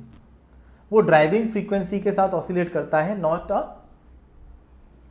Natural frequency. अब मान लो किसी की कोई नेचुरल फ्रीक्वेंसी है, कोई एक सिस्टम था उसकी नेचुरल फ्रीक्वेंसी होगी, अगर हम उसको ऑसिलेट कराएं ड्राइविंग फ्रीक्वेंसी के हिसाब से ही, फोर्स्ड ऑसिलेशन करवाएं, ड्राइविंग फ्रीक्वेंसी और नेचुरल फ्रीक्वेंसी सेम हो जाए, तब जो उसका एम्पलीट्यूड निकल के आएगा वो मैक्सिमम होगा, और उस कंडीशन को बोलते हैं हम लोग रेजोनेंस। तो फोर्स्ड ऑसिलेशन में जब भी ड्राइविंग फ्रीक्वेंसी और नेचुरल फ्रीक्वेंसी बराबर होगी, तब हमारे पास जो एम्पलीट्यूड होगा वो मैक्सिमम होगा, और इस कंडीशन को बोला जाता है रेजोनेंस। यही पार्ट इसमें पूछा जाता है थ्योरेटिकली, और यही इंपॉर्टेंट है। यहाँ से आप देख भी सकते हो, जो ड्राइविंग फ्रीक्वेंसी हमारे पास आ गई वो ओमेगा डी आ गई। अब देखो एम्पलीट्यूड हमारे पास इस तरीके से वेरी कर रहा होगा इसका। ठीक है, एम्पलीट्यूड यहाँ पर देख लो, मैं जूम कर देता हूँ दिस। अब ये एम्पलीट्यूड में आप देखो, यहाँ पर एफ नॉट आ रहा है, यहाँ पर एम आ रहा है, अंडर रूट आ रहा है, omega d square minus omega square का whole square plus b by omega d m का होल स्क्वायर। अब एक्सेलरेशन, एम्पलीट्यूड अगर आपसे बोला जाए कि मैक्सिमम कब होगा, तो एम्पलीट्यूड मैक्सिमम होगा जब डिनोमिनेटर मिनिमम होगा, और डिनोमिनेटर मिनिमम कब होगा, ये वाली क्वांटिटी देखो जीरो जा सकती है, बाकी तो ये तो जीरो जा नहीं सकती, ये भी जीरो जा नहीं सकती, ये भी जीरो जा नहीं सकती, तो ये वाली क्वांटिटी जीरो जा सकती है। ये वाली जीरो क्वांटिटी कब जाएगी, if omega d is equals to omega, this implies that a dash is maximum, और इसी कंडीशन को हम लोग क्या बोलते हैं, this is known as resonance. इसी कंडीशन को हम लोग रेजोनेंस बोलते हैं। तो यहाँ पर आप देख सकते हो, when frequency of a driving force is near the natural frequency the condition is known as a resonance and the frequency is known as a resonating frequency. तो अचानक से आप देखो हमारे पास एम्पलीट्यूड जो है वो एकदम से हाई हो जाता है किसी पर्टिकुलर फ्रीक्वेंसी पर। जैसे ही रेशियो ऑफ ड्राइविंग फ्रीक्वेंसी और नेचुरल फ्रीक्वेंसी 1 हुआ रेशियो, वैसे ही हमेशा हमारे पास एम्पलीट्यूड हाई हो जाएगा। तो मैक्सिमम एम्पलीट्यूड वहीं केस में आता है जब रेजोनेंस हो रहा हो। The amplitude is the greatest at this condition, जब दोनों का रेशियो 1 हो रहा हो, द रेजोनेंस कंडीशन बोला जाता है इसे। The 3 graph corresponding to different event of the damping, but curve हमेशा ही वहीं पर मैक्सिमम जाएगा जहाँ पर रेजोनेटिंग कंडीशन बैठ रही होगी। क्लियर है? तो हमारे पास 3 तरह के ऑसिलेशंस हो गए बच्चे। फ्री ऑसिलेशन जो एसएचएम हमने देखा था, डैम्प्ड ऑसिलेशन जहाँ पर विस्कस फोर्स टाइप की कोई भी फोर्स आ जा रही है और उसकी एनर्जी को लॉस कर दे रही है, तो एक्सपोनेंशियली हमारे पास एनर्जी लॉस हो रही है, एक्सपोनेंशियली एम्पलीट्यूड डिक्रीज कर रहा है और इन्फिनिट टाइम पे जीरो जा रहा है वो। फोर्स्ड ऑसिलेशन में हम उसी डैम्प्ड ऑसिलेशन पर ऑसिलेटिंग फोर्स लगा के उसको कांस्टेंट एम्पलीट्यूड तक अचीव करवा रहे हैं। बट फोर्स्ड ऑसिलेशन में हमें जो चीज़ ध्यान रखनी है कि जो ड्राइविंग फोर्स की फ्रीक्वेंसी है, ड्राइविंग फ्रीक्वेंसी जो है वो अगर नेचुरल फ्रीक्वेंसी के बराबर हो जाए तो वहाँ पर जो ऑसिलेशन का एम्पलीट्यूड होगा वो मैक्सिमम आएगा उसी सिस्टम का, फिक्स सिस्टम का। ठीक है ना? So that's all about the oscillation chapter बच्चे। ठीक है, आई होप आपको सारी चीज़ें समझ में आई होंगी। इसके बाद हम लोग कंटिन्यू करेंगे नेक्स्ट चैप्टर में। तब तक के लिए गुड बाय, टेक केयर, पढ़ते रहिए, मस्त रहिए।